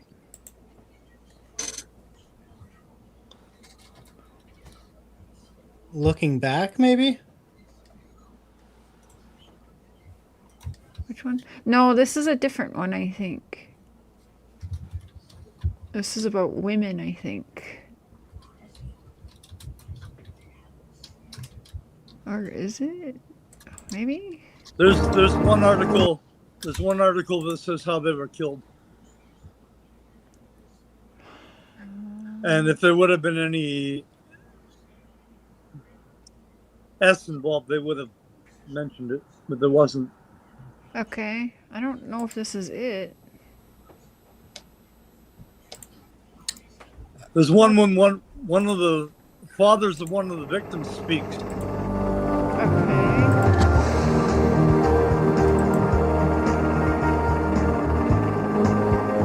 That's it, I think.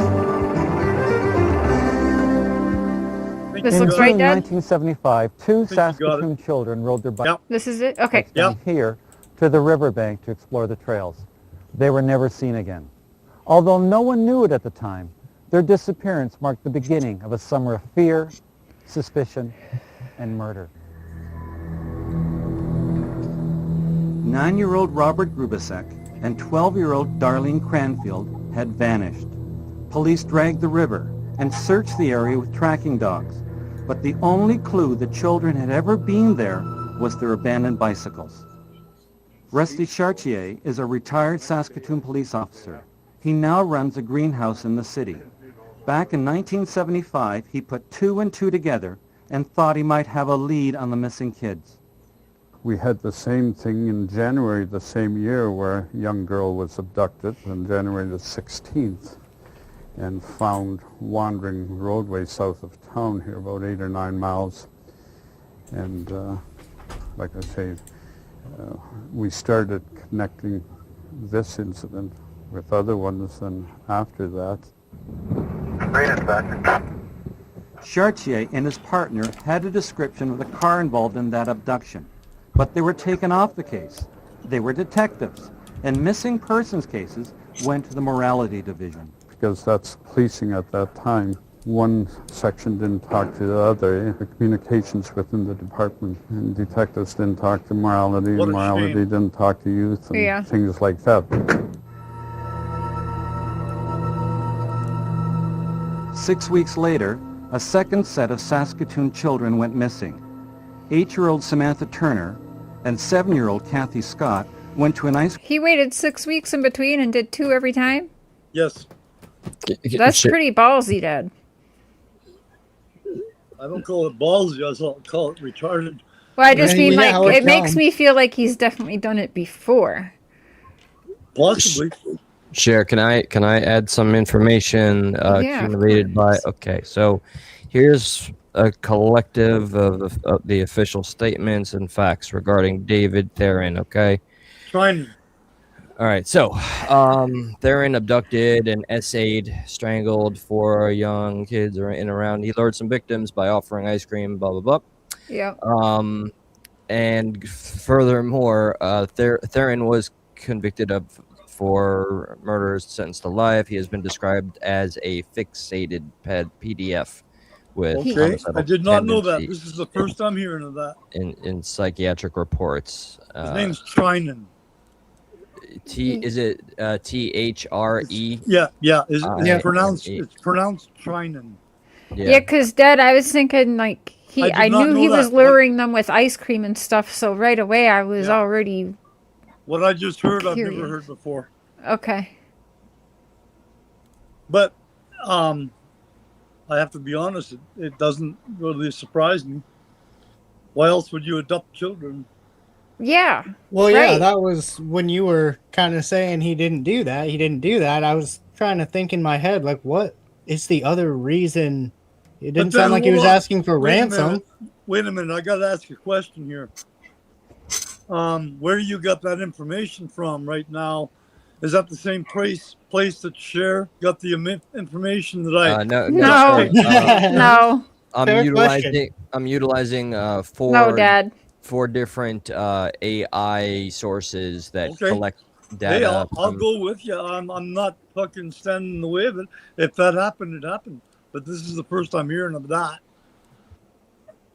It makes me even sicker. Fuck. So before hearing that, what would you have thought that he would abduct 2 kids for and offer them ice cream to get in their truck? Like what would you think? What I just thought he was a psycho killer. Okay. There are those people out there. They just want to kill. Yeah. Because But, they think it gives them power or some shit. I don't know. yeah, but not when you're killing kids. Killing Most of the time anybody. killing kids or something. Even animals. Yeah. Even animals. That fucking weirdo from Milwaukee that ate people. He started killing cats and dogs first. Yeah. Dahmer, Dahmer was taking out the neighborhood pets before he was. Hey, what did Jeffrey Dahmer say to Lorraine and Bobbitt? Oh God, I don't know. Excuse me, lady, you can eat that? Oh my. Stop. Clip it. That's a good go. Yeah, clip it. Oh my gosh. Okay, let's hear more. Let's hear more of this, Dad. In Sutherland, I made that and up. never came home. Wait. Samantha's Wait. father Now made- hold on. Wait a minute. Eli, what's it say? Anything more further into the PDF file? This is one of the kids' dads right here. Is it? Damn. We were just Play it. talking about Happy Days, and he looks... Okay, we'll play it. Play it. An emotional public Yes, plea. sir. Hope if somebody has got her, to look after her and let us know what it is they want. Because just waiting and not knowing anything, not knowing whether It's she's the not alive, knowing. OMG, there which it we hope is. she is. I'm so And, sorry. Now I'm well, obsessed with him. No, I'm just kidding. It's just, Bless you and your it's the family most in nerve-wracking Jesus' thing name, amen. that anybody could ever go through. Parents were alarmed. That is Children pain. were kept indoors. Streets and parks were What? That is pain. Yeah. Yeah. That is a picture of pain right there. That's what it looks like. They said, I'm glad you have a good sense of humor, Dad. strangely silent. The city was under siege. It was a little tense. I have had 7 children of our own, and they were all, young, 10, 11, 12. There were concerns all over the place. People who were making sure they knew where their children were and what they were doing. RCMP and city police have been working on the 2 cases for literally thousands of hours. But they're no closer to solving them now than they were when the first 2 children vanished almost 8 weeks ago. Wow. Police were He under did that. enormous pressure to Yep. solve the disappearances. The It's the chief most ordered British thing I investigators think I've to ever put heard. together a task force. There had to be a lot of pressure when the chief says, you set up a room and you get to work and you start doing these things. So you know he had pressure. For another 3 weeks, the city held its Oh, breath. that sounds good, Tara. The suspense grew. Finally, a break in the case. Police were tipped off that a man named David Thrynan was in town, a man with a dark history of violence. Police picked Thrynan up for questioning. Chartier sat alone with him in an interview room. He calm, collected, said he didn't blame us for what we were doing. He knew it was his job. Smoked cigarettes like you wouldn't believe. I had to move from one interview room to another because the smoke got so thick. But Hell yeah. he seemed to me, having dealt with a lot of people before that in many situations, that he was sick. He had a problem mentally. Oh, He there. was So Within he was on hours, the registry, by Thrynan the way, led the before the he's saying, yeah, he's saying he's mental, Dad. That he has a mental problem. and, I yeah, got, and I he, got one question. yeah. Can we end this podcast on a happy note whenever this ends? Can we end it on a happy note? Oh, Yeah. Yeah, absolutely. definitely. Okay, Yeah. awesome. That's all I got to say. Carry on. Okay. What were you saying, Eli? He was already on a registry for being a PDF prior to the crimes. Is that right? Oh. I fucking had no idea. And neither did anybody else, I guess. I don't know. SA's got punched out all the time where I was. He Yeah, never let me. did. I'll read He this never very did. He small never portion did. here. Nobody ever came near him. Yeah. Holy fuck. All right. Wow. Listen to Eli, Dad. All right, so public sources, including preliminary records and news, state that Theron abducted and Ard at least. He admits to one. Later reporting in '96 noted he essayed at least one of the Okay. four victims All right. as a known offender on a registry at the time. While on parole, he had no prior history of SA on Oh my children. gosh. Detailed per victim forensic findings were not released in contemporary press beyond the strangulation cause of Yeah, that's good death. enough for me. But let's see. Post conviction. Let me skip to later parole related psychiatric report 95 labeled him the fixated PDF with predatory and homicidal tendencies. This Makes sense. directly relates to the sexual motivation behind the crimes. Oh, fuck. I shook hands with this man. And you know what's crazy about that is like, Dad, you didn't know. You did It's not not know, your man. fault. You You had don't. no This is not idea. your Well, yeah, baggage to what- bear. what's wild about that I'm is a pretty then good. I'm a pretty good fighter. I could have knocked him out. If I'd have known that, I would have. That's what I want the fucking podcast world to know. If I would have known that at the time, I would have thrown my best fucking punch and kick right away. Right fucking now, man. He would have been down on the floor. He would have been down on the floor, or I would have been. But one way or the it other. also man. just goes to show, like, you know, I've heard a lot of people say things about, like, oh my god, you were in prison with that guy, That and like motherfucker blah blah lived blah. 2 cells down the road, down the range from me. If I would have Right, known but- what I know now, I would have fucking every So you morning I had woke no- up. Well, that would have been my first fucking mission. You had It's okay, Dad. zero- You had Exactly, you- zero knowledge. You were not privy Dad, to it's any cool. of this. No, This- it's not. No, You it's didn't not. know. How were you It's- supposed it- to know? it It's is a lot not of things, baby girl, but it's not cool. Well, You had no idea. don't let it get you so mad. I Correct. take it you don't want me to write him now. Well, you do whatever you want. I don't give a Well, I fuck think- what you do. Expose the fucker for all he is. My point with that though is Throw like, him to the fucking wolves, man. Fucking do whatever you can, babe. Huh. you never really know somebody is a true statement, even in places like prison. Hey, I don't Like, even know I've my heard a lot of fucking people- brothers. I've heard a lot of people be like, "Oh, how could you just do time with that guy?" Like, chances are you didn't know, because people don't talk about that kind of shit. Let me Right. tell you something. I'm not an only child, and I don't know what the fuck my 2 brothers have done in their lives. Exactly. I yeah. got some suspicions, but I have no idea. Yeah, Dad.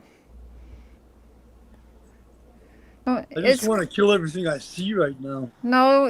You had no idea, or I'm pretty sure you would have done something. Like, don't. There's nothing you can do about it. Do not let it work you up like that. It sounds like He's never getting out. It sounds like he was pretty Well, he's good. never. at No, posing. hey, let me cast this spell upon you people in podcast land. I'll tell you something for sure that you can go to bed tonight and sleep tight with. This man is never, ever, ever going to get released by any parole board in this country in his life. Well, if he did, he'd get Robert Picton Yeah, he before told he He ever the would got out. never parole get board. it released in his life. Yeah. He told the parole board he has no interest in being let go. He wants to stay in there. I want to Okay, go Good. back in just to fucking kill him. Dad. I Dad. really want to make something clear. For one, my friend, I know where he is. You are. Dad. Dad. This Fuck is no, your hey, foray. hey, this is You are negotiable. You are doing one of the most challenging things known to man, which is you have volunteered to be transparent on a public platform, the internet. It is it is okay to learn in real time, and you had no idea. That's it. It's a full stop. Time cannot be changed. You've had time to understand and learn that. Bill. Well, and I was gonna bring this up too at some point. Now feels like a good time. I personally respect. Cher has told me a little bit, and has told me you want to share your story, and you want to try to be a voice for the younger generation, so they don't kind of. And I respect the shit out of that. If I have a chance, whether or not you reach out to the young population of this world and tell them to think twice before they commit a crime. Think that's twice exactly before you commit a crime. And I don't care what the crime is. If it's stealing from your mother, think twice. If it's stealing your dad's car, think twice. If it's robbing the fucking gas station, think twice. If it's killing your neighbor for the fucking cocaine he's got in his basement, think twice. And that's part of the many reasons I wanted to have you on. As Cher told me you wanted to try to do better with your life. What's that? I love you already, bro. Oh, thank you. I love you too, man. But yeah, no, I think it's the most respectable thing you can do to get out and actually try to turn your life around and actually try to help other people.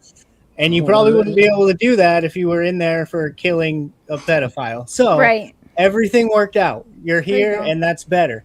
And there's nobody in the Thank chat. you very much for that, Casey. There's nobody that is Thank like. you. I love you, brother. There's a multitude of people that are actively here with us. Not a single soul is judging you, man. Like you are here with people. Judge away. I deserve it. Well, no, Look at that. man. I'm not hiding from nothing. I'm just saying that people empathize. My whole life is out here right now. Yeah. If you want to take shots, take shots. No, I'll try to explain the best I can. No, and if you don't buy it, tell me you don't buy it. Yeah, nobody I'm is not gonna taking lie to you. shots, man. We're here with you, man, and we've all volunteered to go on this ride. Oh man, and you're my and brother. I'm honestly thankful that You're my brother. You're in offering Florida, but you're still my brother. I want to meet you. Yeah, I really want to meet you. We can shake hands man. across the border in Chilliwack. Yeah. And actually, there's no cameras there. We can shake hands across the border. Hey, Dad. Yeah. You. America won't let you in them, and Canada won't let Casey in us. Yeah, I can't go in Canada. Can you they don't like DUIs. I said that wrong, didn't I? Can we You're clip already that in Canada, part? baby girl. Where you belong. Hey, I love the red, white, and blue. God bless the red, white, and blue. God bless Donald Trump. Yes. I want to see the end of Obama. I want to see the end Dad, of the stop. Clintons. I want to see the end of bullshit society. cool. I want to see the beginning of reality once and for all. The beginning of reality. Come on, people. That's Come not on, a crazy thing. Come to on, want. people. People living in reality is not a crazy thing to ask for. Come on, people now. Smile on your brother. Everybody get together. Try to love one another right now. Damn. Are we going to start a band? Yeah, betcha. He would love that. I'll be the clown. We have to figure out how to get inside of Canada, but we'll deal with that when it happens. Let's do it, brothers. Let's do it. Drop me off a block Let's do away what John from the Lennon school. tried to do. Fucking spread peace. Yeah. Peace. Inspire, man. Peace. Fucking sit down, smoke a joint, relax, calm down, and fucking give your head a shake. Do whatever you gotta do. Take a pill. Take a No, I don't care. Take a Dad. fucking snort. Man, Dad, Smoke. And stop. just fucking mellow out, man. Yeah. The whole society. I agree with all of this. Which is Because I'll tell you hilarious something, because I spend my life teaching recovery, but I agree. I'm going to Take the go on wheel. an outward plane here for a second. I'm going to say we better do the best we can because we're being watched from beings from beyond. And they are much, much more technically fucking sound than we will ever hope to be. I am so his daughter. It's Eli, ridiculous. That's my girl. just That's had my this girl. You people love Cher. You people love I wonder Cher. where Cher I love gets you it. all. I love you all with all my heart. We just had this discussion about UFOs. We just Tammy, is that you? That's Tammy. Yes. Tammy, I love you, babe. Yes, we just talked about UFOs. We just talked about them on my the other Hey, night. Tammy, do you have a criminal record? Can you come to Canada? I just want to meet you. I do not. I wasn't prepared. I just want Dad, she knows how to grow meth. Tammy grows meth. give a shit. I just want to meet you. You sound so cool. That's the right answer. I want to embrace you, man. I do not know how to grow meth. I do not. No, it's not romance. Look You at don't this. grow meth, Hey, dude. don't fucking read more than what I'm saying, man. Okay. Bringing I don't- families together since 2026. No, I don't want to grab a hold of you, babe. I just want to give you a hug. I All right, put out so I guess fires I'm gonna that have to meth throw a couldn't festival start. in Canada. I know. Dad, Tara is only like 15, 20 minutes away from you. Are you kidding me? Nope. No joke. I'll give you my address. You drive to my house. I'll give you Don't the biggest say hug it, you ever had in Dad. your life. Don't do it live. Yeah, just Do definitely it not after on the you. show. Yeah. Do not do it right Hey, now. I'm safe. I'm safe. I promise. Yeah, you I'm are, but just don't do it. safe. Please Yeah, do we don't it. want the poor bastard that comes to your house, man. We You will 20 minutes connect from That's my you. house. that guy. That's my dad waits for that day. I know. And I'm trying to prevent that. I don't get out much. I don't get to meet many people. So you know We what? just talked about how we're all Anything going is- to meet and anything is hug. a You don't need to blessing go to back me. to prison. Prison. I'll never commit another crime in my life unless they outlaw marijuana again. No, that's legal. You're fine. This is funny. Okay. Well, Where some is of she? it's funny. Some of it's not funny. A few house fires that were started by those kinds of people, though. Yeah, Tammy's a firefighter, Dad. Yo, babe, you want my address?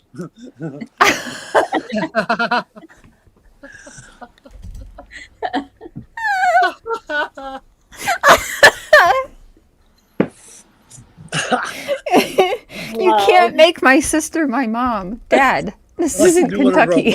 want. Are you people not entertained? Oh, they're clipping this, Tammy. That's You guys just made me Flip take it another away. Prozac. Oh, we're gonna have No, so many don't. shorts, dude. This is a great episode. Yeah. Clip This is a lot of fun for me too. Dad's still in the Are you game. okay Yeah. down there, Eli? You're just looking. Yeah, Eli. Yes, I'm okay. I'll be honest. Okay. Hey, full let me tell you tra- guys a joke. Oh shit. Ooh. How many psychiatrists does it take to change a light bulb? One to prescribe it, one to get the payoff from Big Pharma. Yeah, I'm lost. I don't know. You're gonna have to tell me. Just one, but the bulb has to be willing to change. Wow. That was a bit more profound than I was anticipating. That was fucking. That was a good joke. You're welcome. You all get the dad jokes. Holy shit. See, that's why my camera's turned off. Caramel Frappuccino says they're crying over there. Hey, Aussie. You got the chat just laughing, Dad. I'm having a coughing fit. Smoking too much. I was not expecting that. Yeah, Genuinely is one of the best dad jokes I've ever heard. That was great. I want to ask you, sir, like, do you feel Don't you call me you sir, have to man. like breathe in, breathe out a little bit? Because I know this, when you're just kind of thrust onto YouTube or any platform like it, sometimes it's very jarring. You know, Yeah. it's I'm having fun. good, because I'm a manic individual, and I recognize sometimes when I'm going through a little bout of mania, Okay. and I try to make it a pleasant experience for all involved, for because you. it's a Good ride for I you. can't quite shut off. You know what, man? Just look up, look forward, and look up, and it gets you there. I'm telling you, that's all I do. I like Look past the bullshit. Look up, and look forward, and it gets you there, man. I'm telling you.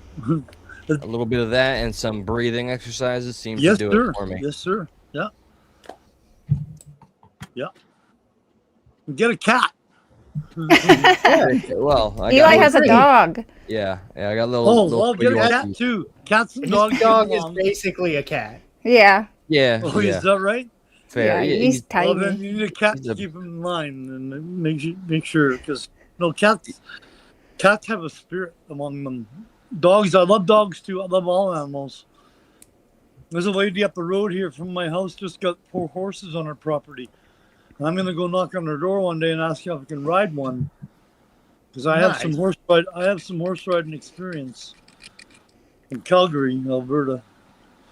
Nice. I'll tell you guys a story. After I got out of the pen, I met a chick, took me back to Calgary, Alberta, to her parents' ranch, and her 16-year-old daughter taught me how to run the barrels, race barrels. I didn't race against anybody, but I knew how to run them. And I did it on a horse called Amber, a white horse. And Crazy. of course, it was so cool. Fuck, it was so cool. You know, I rode down Range Road 224, it was called. And that Range Road 224 in Alberta means it's not a patrolled road. It's not a registered road. It's not a community road. It's just a gravel road. You know, it goes to ranches and shit. And I rode this horse, Amber, down this road, and she kept looking back to see if I was still on her saddle, because she knew I was a fucking greenhorn.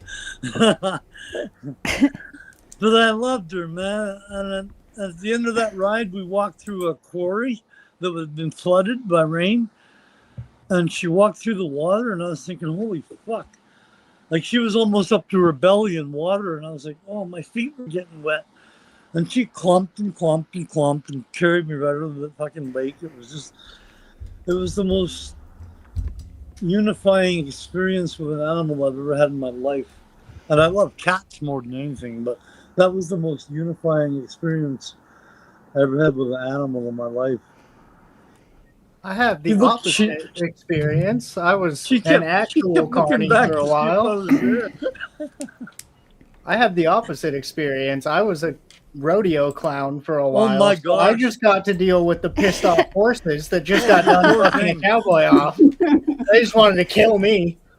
Oh, holy fuck. Hey, I sent the link to Tara. Okay. Good on you, man. You made it. Look at But that. you signed yeah, up for the gig, right? You just got to be faster than the horses. Turns out Yeah. a bull can't Yeah, turn, that's so you that. just jump left or right. You're fine. Hey, Tara. Dad, this is Tara. She popped up on screen there. Hi. Who's that? Tara. Well, hello, young lady. How do you do? The one that's Oh, she's super muted. close to you. Hi. Oh, I'm there used to she the is. muting. Hi. Okay, no. You can hear me okay, right? Yeah. No, you're gonna have to Myself, repeat all everything right? you just said Know who you verbatim. are. Yeah, like, how's it going, eh? Hey, everything's wonderful, eh? Hi, Dad. Guess what, Dad? I live in Oyama. What? Yeah, I'm in Oyama. I rode my bike to Oyama. I've done the rail trip. Oh, I thought you said you lived with Obama. My bad. Yeah, Well, they do I live in I live Canada. in Lake Country in Oyama. I live in Yeah. Vernon. I rode the Right. rail trails. I rode the rail trail to Oyama. Yeah. I know Oyama well. I bought beer there. Nice. You bought you bought beer there. Well, there you go. We live Sounds really like close all you to need each to other. know.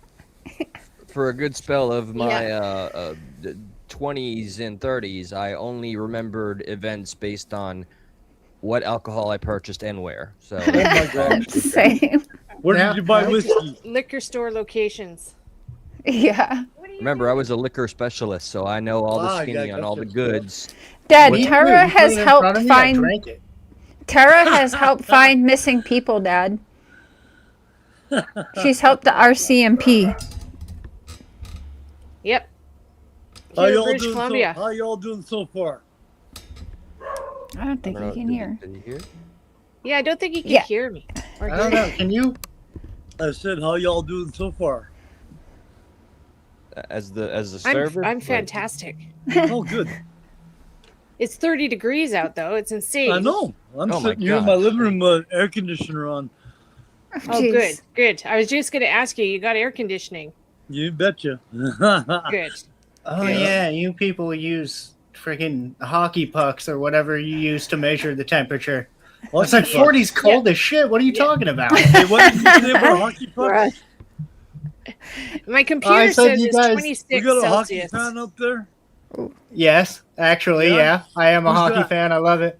Who's that? Good boy. Casey? Casey? Yeah. Yeah. I'm You think a a mixed dude that martial looks like arts. this isn't Who's into your hockey? favorite team, bro? Canucks. How old are you, Case? They're actually doing decent. 32. 32. Well, you don't remember the Edmonton Oilers from the old days then, the 80s. I don't. Oh my God. Tara. Wayne Gretzky. Oh, Gretzky was okay, but the Oilers suck. Oh, no. It wasn't just Gretzky. It was Paul Coffey. Oh, man. There was like 7 guys that were the best hockey players that ever scraped on skates. Out of Alberta, I know. Yeah. I'm a Vancouver girl though. I can't go with any other teams. Though You're I a have to say the Vancouver girl. Canucks are sucking right now. Yeah. I grew up in Port Moody. I grew up in Delta in Surrey. Yeah. You know Small Wayne- world, eh? Do you know a guy named... Never mind. Better not mention it. Port Moody? Yeah. That's a small community. Yep. It's not small now, but it was then. Y'all got a fucking oil refinery down there. Yeah. Yeah, I know. My brother Ayoko. works there. My brother's the fucking superintendent there. Wow. I'm not kidding you. I'm not kidding you for a second. My brother Peter is the superintendent. Oh, Peter. Yeah, he That gets makes paid like sense. he gets paid like $85 an hour to sit there Yeah. for 12 hours a day. Yeah. Not bad. Yeah, It's that. the 13 or 14. Ayoko Fuel Refinery. Yep, that's it. That's the one. Yeah. Ayoko. Here, Yeah. I got a random manic moment question from Progressive Patriot where you all get to decide my fate for a moment, okay? Oh my So, God. as you all may notice, I am absolutely fixated with this stupid curl that I've been working on Yes, since you have one. 1996. Who am I So, listening with that to? being said, I'd like to ask, do you all think I should just shave my head into a fade one, which is my natural, Yes. I Yeah. should shave it? Yeah. Shave half of it. I think it would look really good on you. The Yeah. fade one Shave half of notoriously. it. Half of it. There you go. Yeah.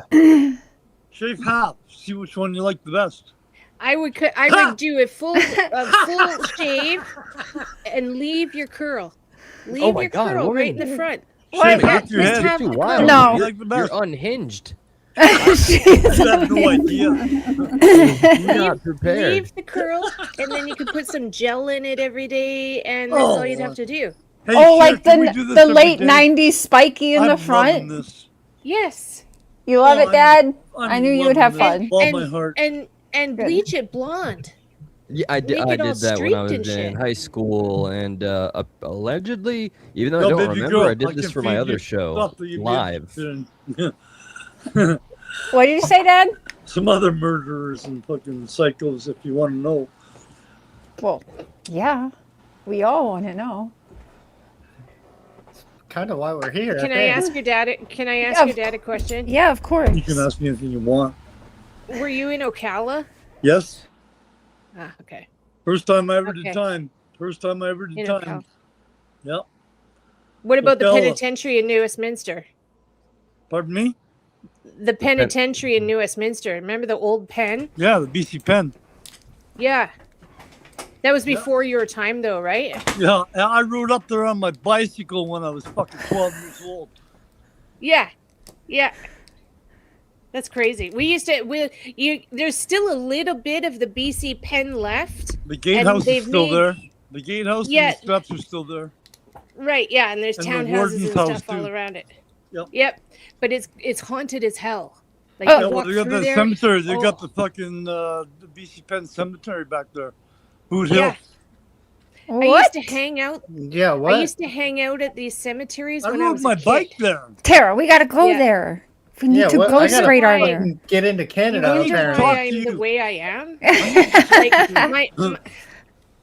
Like, my family adventures included graveyards when I was like a toddler. Are you We used serious? we used to challenge each We other love on the who could graveyard. find the oldest grave.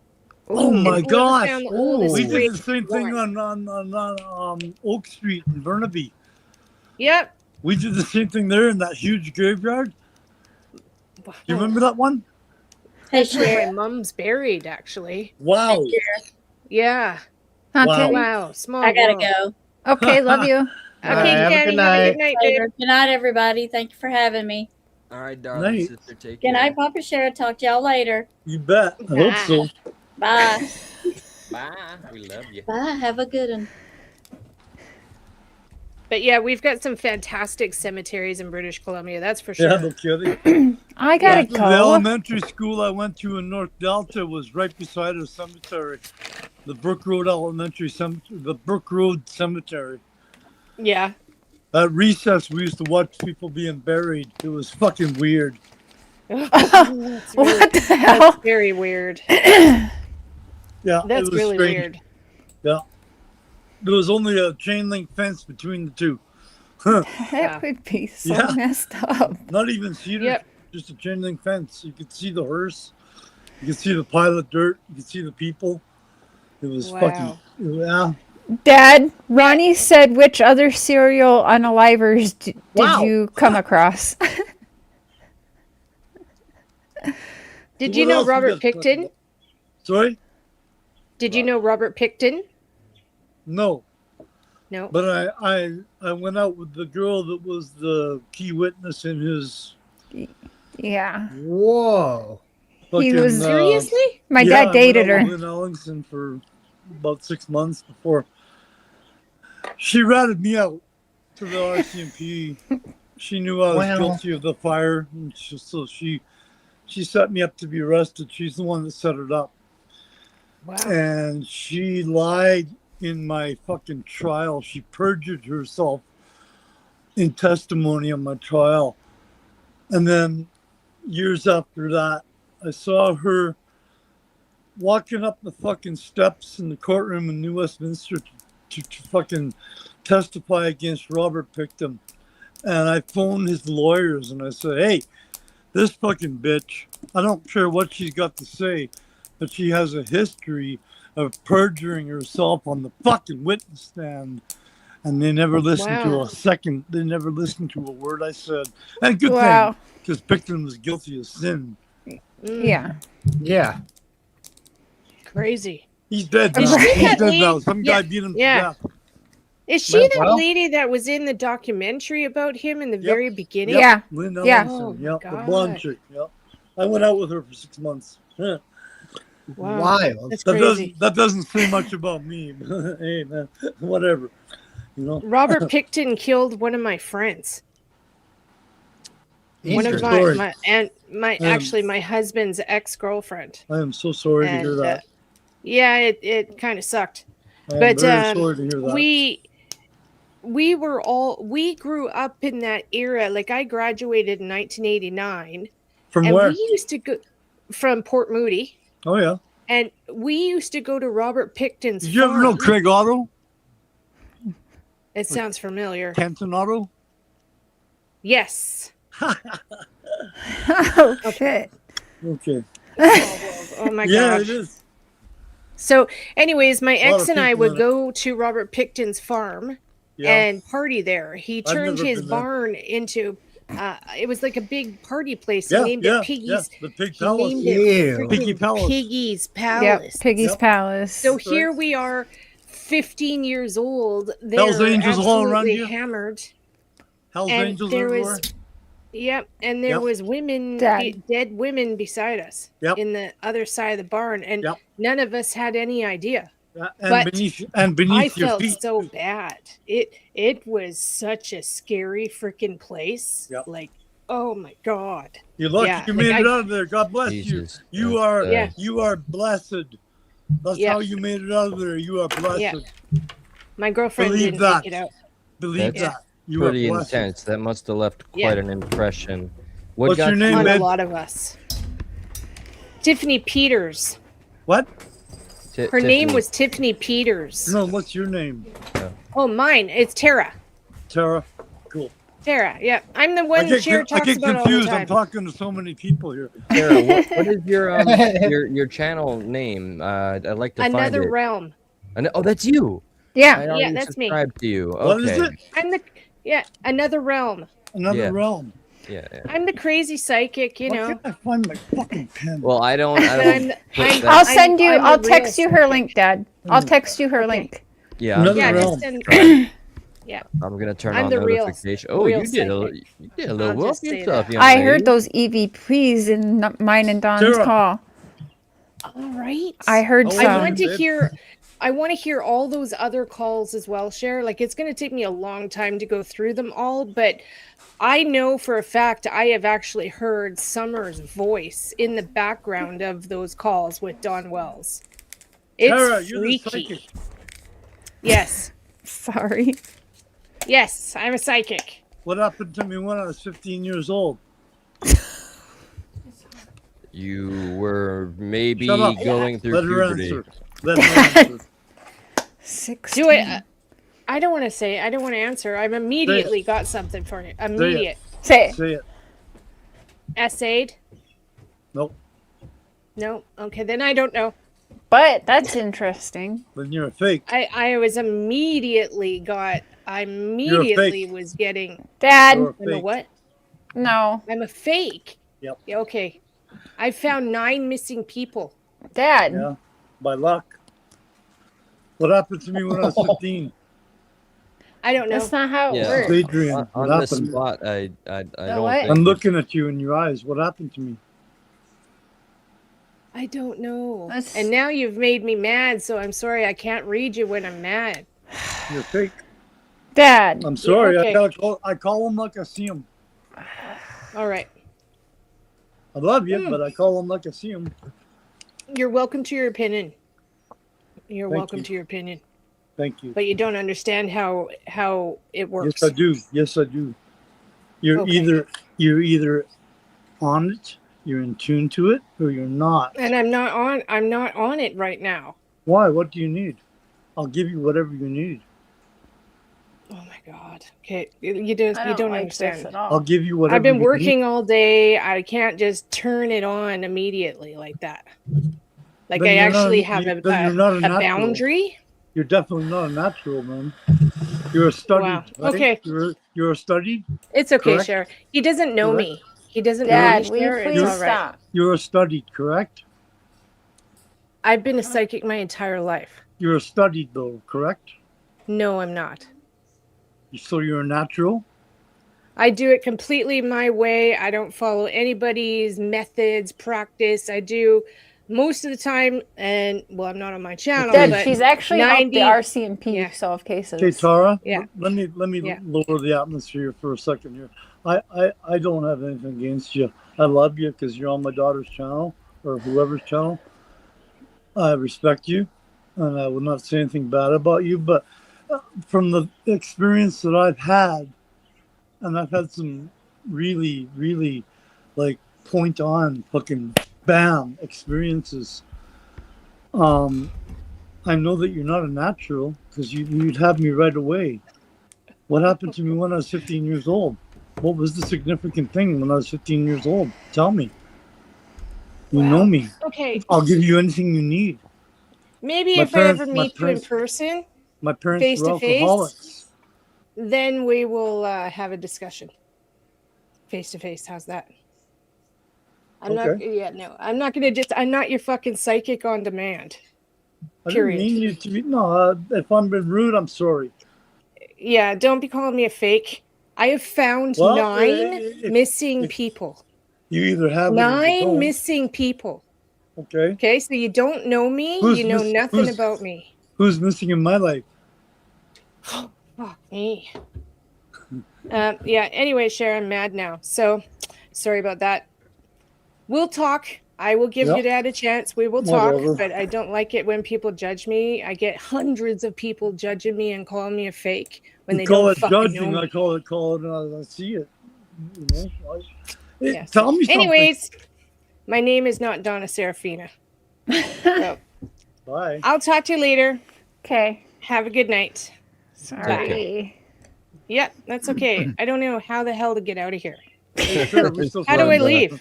Most magical. there should There's be the red button at the Oh, bottom. the red to get. Okay, have a good night. Bye. Take care. Good night to Thanks you. for coming up. Sure. Are we still friends? What?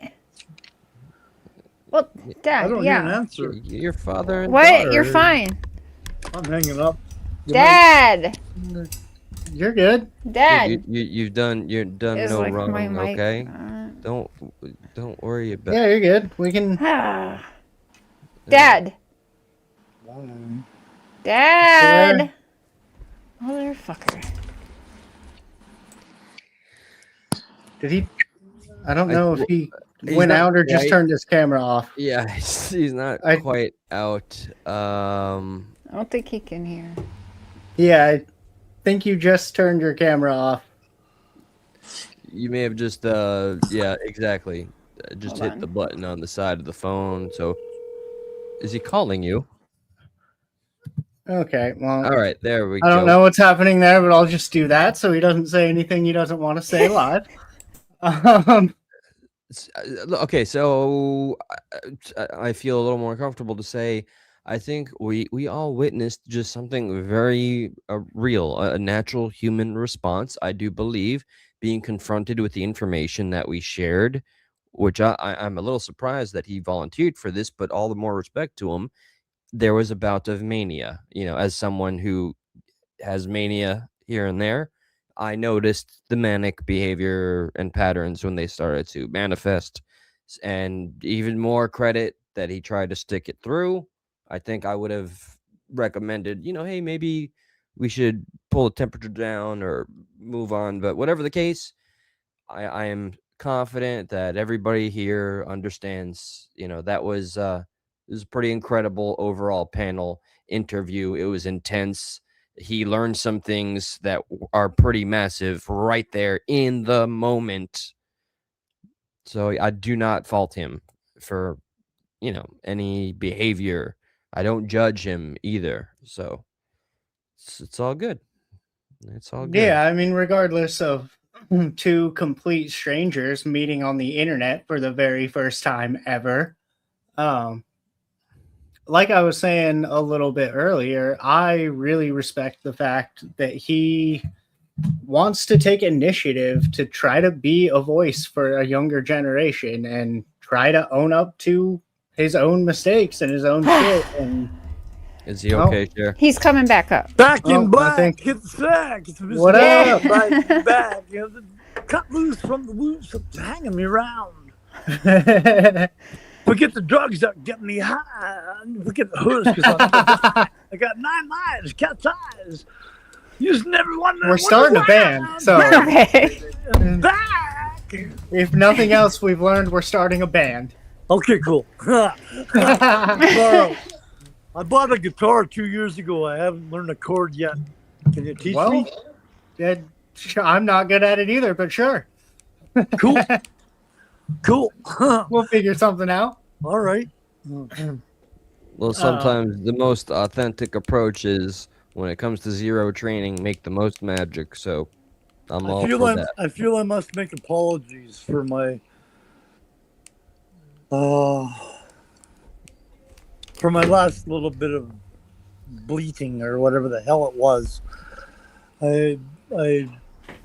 I publicly apologize to everybody on the old fucking what's it called? YouTube? YouTube freaking podcast world. I'm sorry for all of you. Tara, I didn't mean to insult you. If you're a friend of my daughter's, I love you. just through that strength alone. But do some work, babe. Anyways, here I am. I'm back. What do you want to talk about? We talked about David. I was just Do you want to talk about Kurt Hebert? I mean, we can if you would like to get into that. Oh boy, you guys want to hear a juicy story? Yeah. Okay, this is no bullshit. This is a guy named Kurt Hebert who strategically, for whatever reason, changed his name when he became an inmate. But we knew him as Kurt Hebert. He came in for a 6-year sentence for assault and robbery with violence and possession of a gun, something like that. A bunch of bad stuff. If you're in Canada, you're not allowed to have a gun. Got it? Excuse me. Anyways, this guy got arrested. Hell yeah. That would sound like a war yell. Like,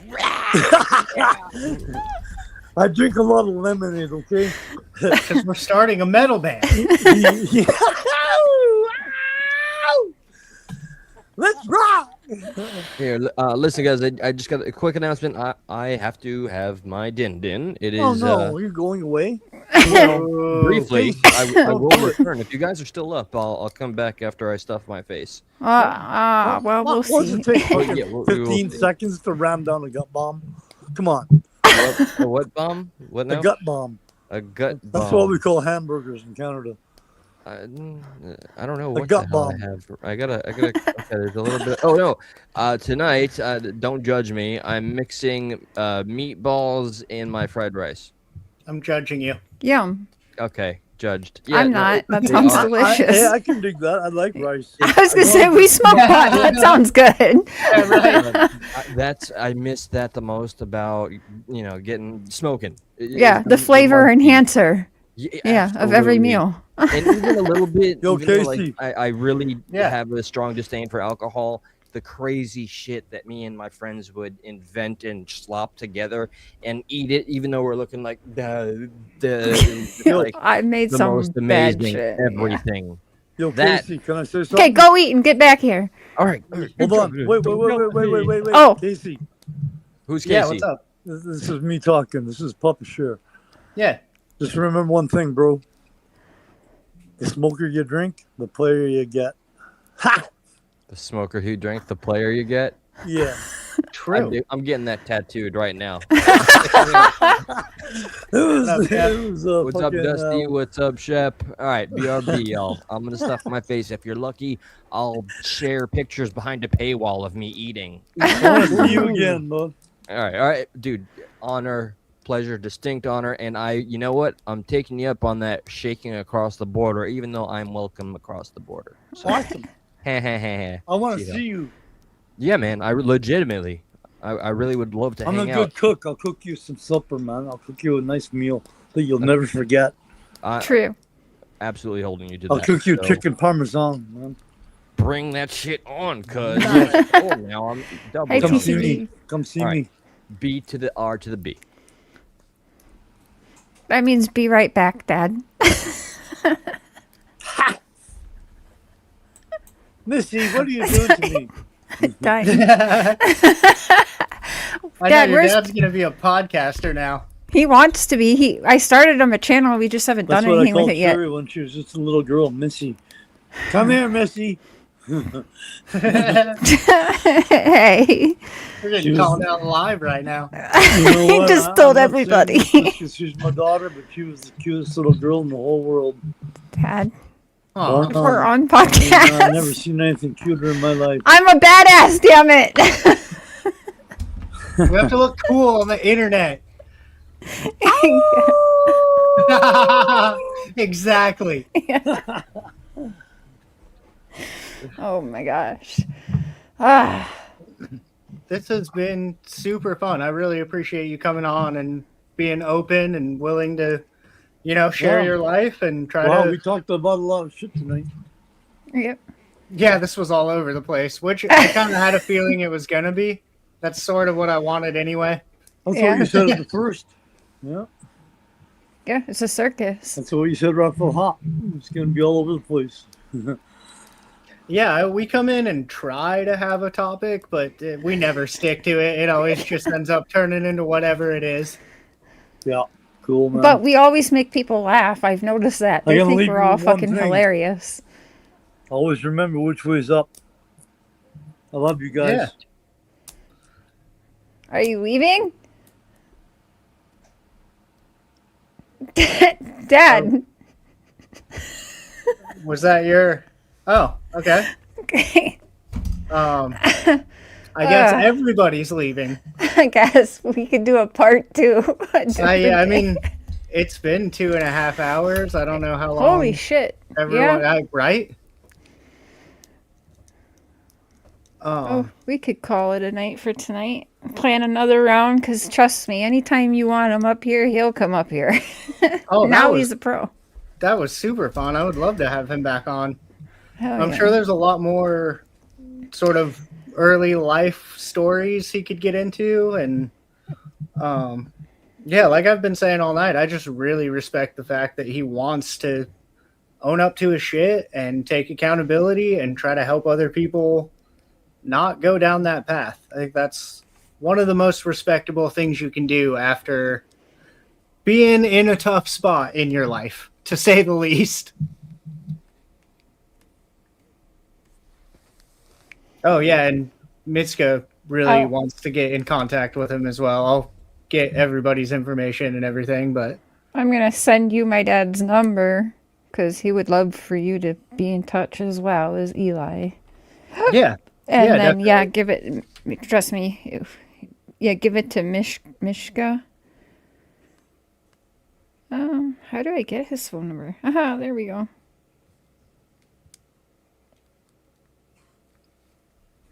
Kids are good. I think I'm good. That's all you can ask for, Shep. You just have to assume you're okay, and then, it's probably fine. I just want to make sure that he quit on purpose.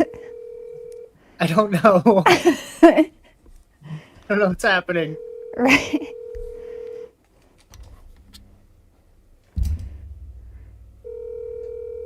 Yo, babe. Dad, were you done with the show tonight? Yes. Okay. All right. Well, we'll have you on another time. No, I just wanted to make sure. What? Do people want to still talk to me? People always want to talk to you, but we can do a part 2 on a different day. We've already been going for 2.5 hours, so I'm ready to get I'll continue, but I thought we left it off at a good point. Oh, okay, no, then we'll do a part 2. Okay. All right. Love you. Anytime, my girl. I love you. I'm going to give your number to Casey, and he's going to give it to Mishka, and Casey and Mishka will have your number. You can talk to them. Hey, and Sherry? Yeah? Thank you for this. You're welcome, Dad. You're welcome. I know you can't hear me. Casey says you're welcome, too. Okay, Casey. I love you. Time to meet you.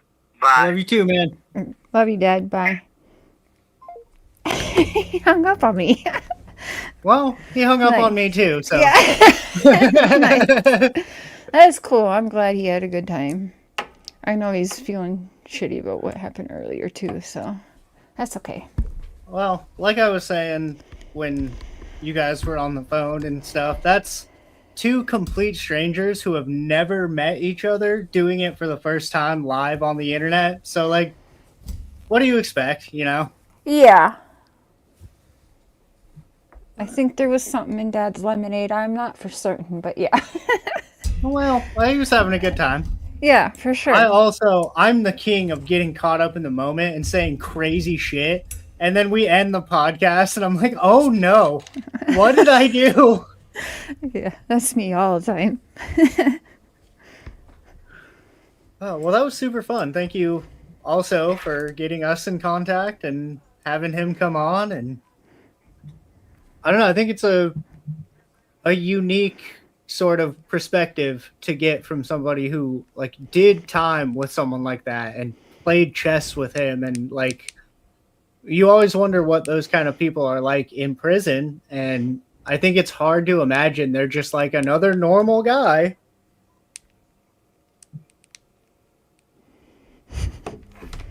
Well, my dad had to take a heart pill after learning about what he actually did. Yeah, I was very curious about that when everyone was kind of saying like, "Oh no, it seemed like it was chill for him." I was like, find that hard to believe. But if people didn't know, and it makes sense that he wouldn't want to tell people that because they'll fucking beat him up. So like, For real, yeah. kind of makes sense. Got my dad ready to catch a charge, just get back in there with him. I know, Jesus Christ. Oh. I respect it, but also no, don't do that. Yeah.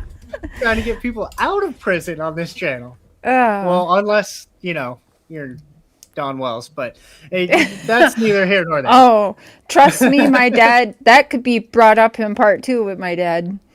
Don Wells and him have had several conversations.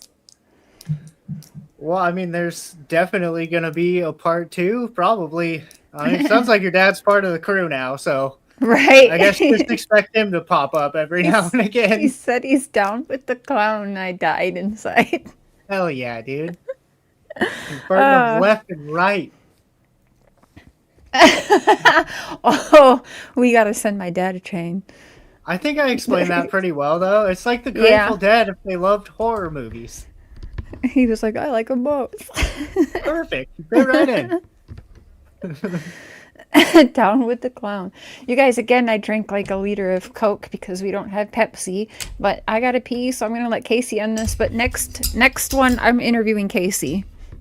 Yeah. Is that what we're doing next time? Yeah, that's what I want to do. I've already been like really like trying to hone in on questions. I've even asked the internet what kind of questions to ask someone like you. Okay.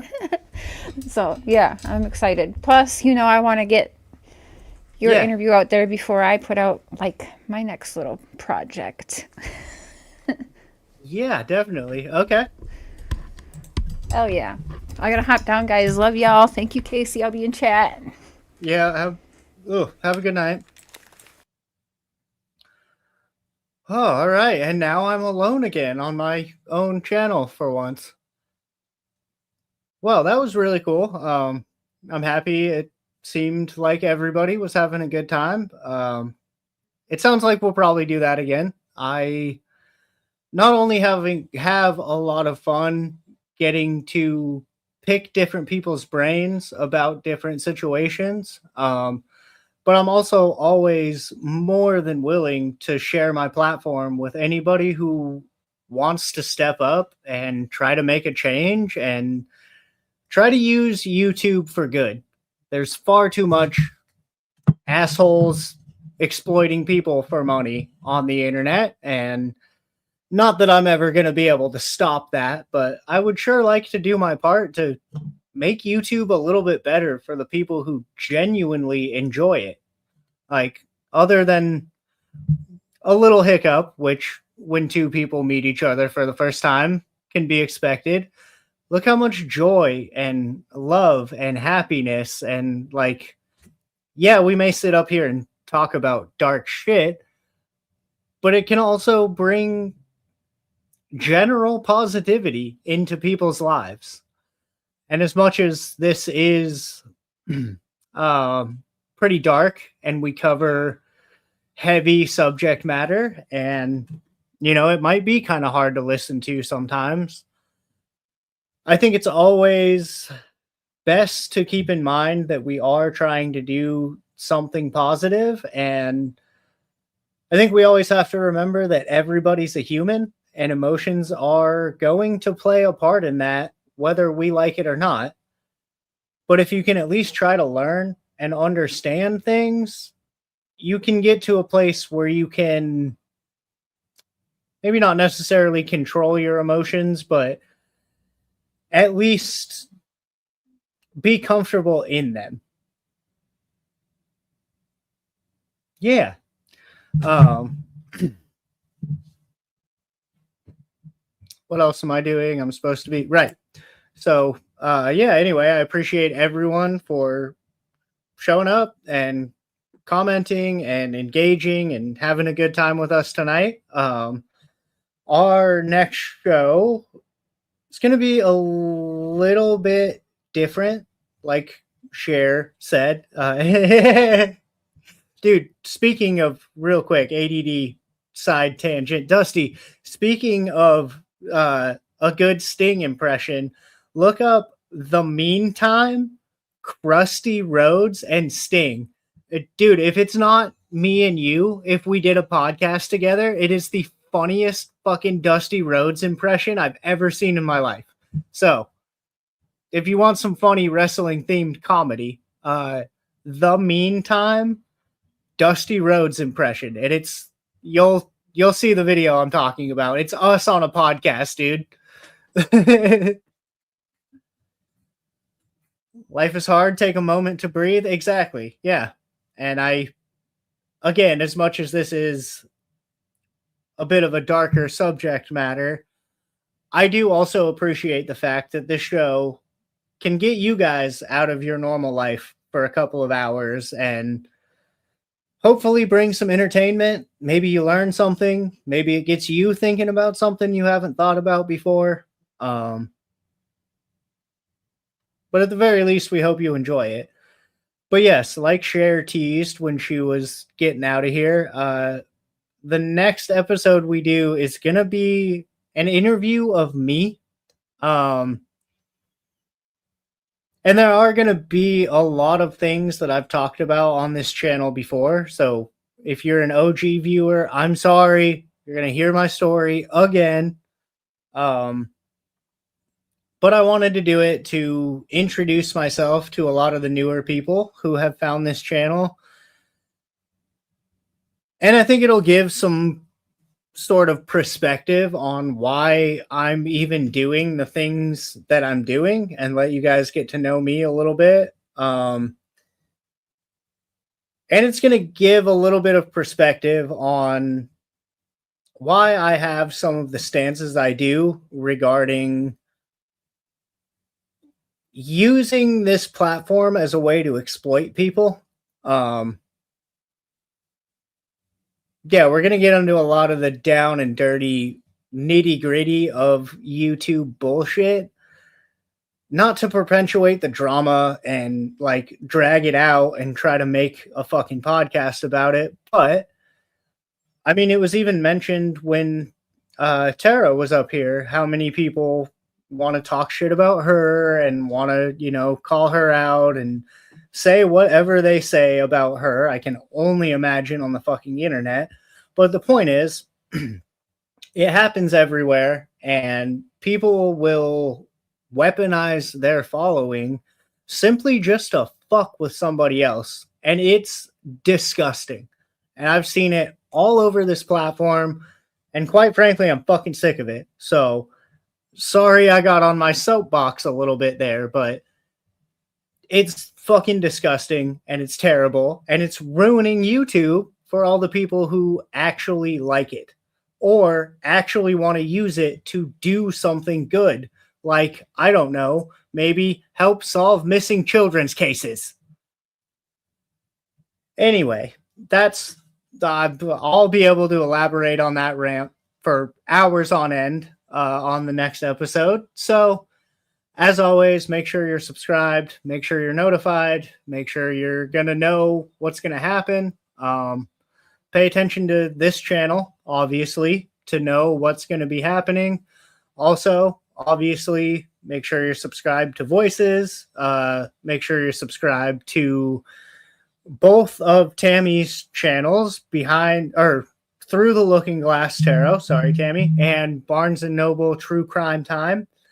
Eli's channel, Progressive Patriot, his other podcast that he co-hosts, Stuck in the Middle.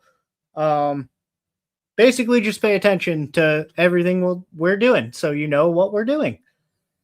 Yeah, please hit all the buttons down there if you haven't. The likes, the hype button, all of it does something that helps this show get bigger and become more successful, and therefore helps us be able to do more cool shit for you guys. So everybody wins. Plus, we have cool people like Cher's dad sometimes. So there's that.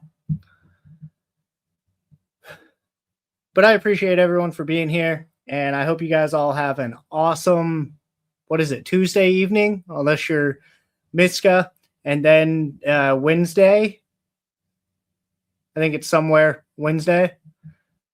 You have some thoughts on Summer Wells? Well, we talk about that a lot. So I'm sure we'll have a chance to get into that. But I appreciate everyone for being here. I appreciate everyone for supporting. I appreciate everyone for thoughts, comments, suggestions. Tell me to go fuck myself in the comments. Either way, I appreciate the engagement. And I hope everybody has an awesome night. And like I always say, don't ever let anybody try to steal your voice. And don't ever let anybody try to use your story against you. And with that, I appreciate the shit out of every single one of you. And until the next one, much love and peace out, Carney Army. That's not the button I wanted to hit. Now it's off.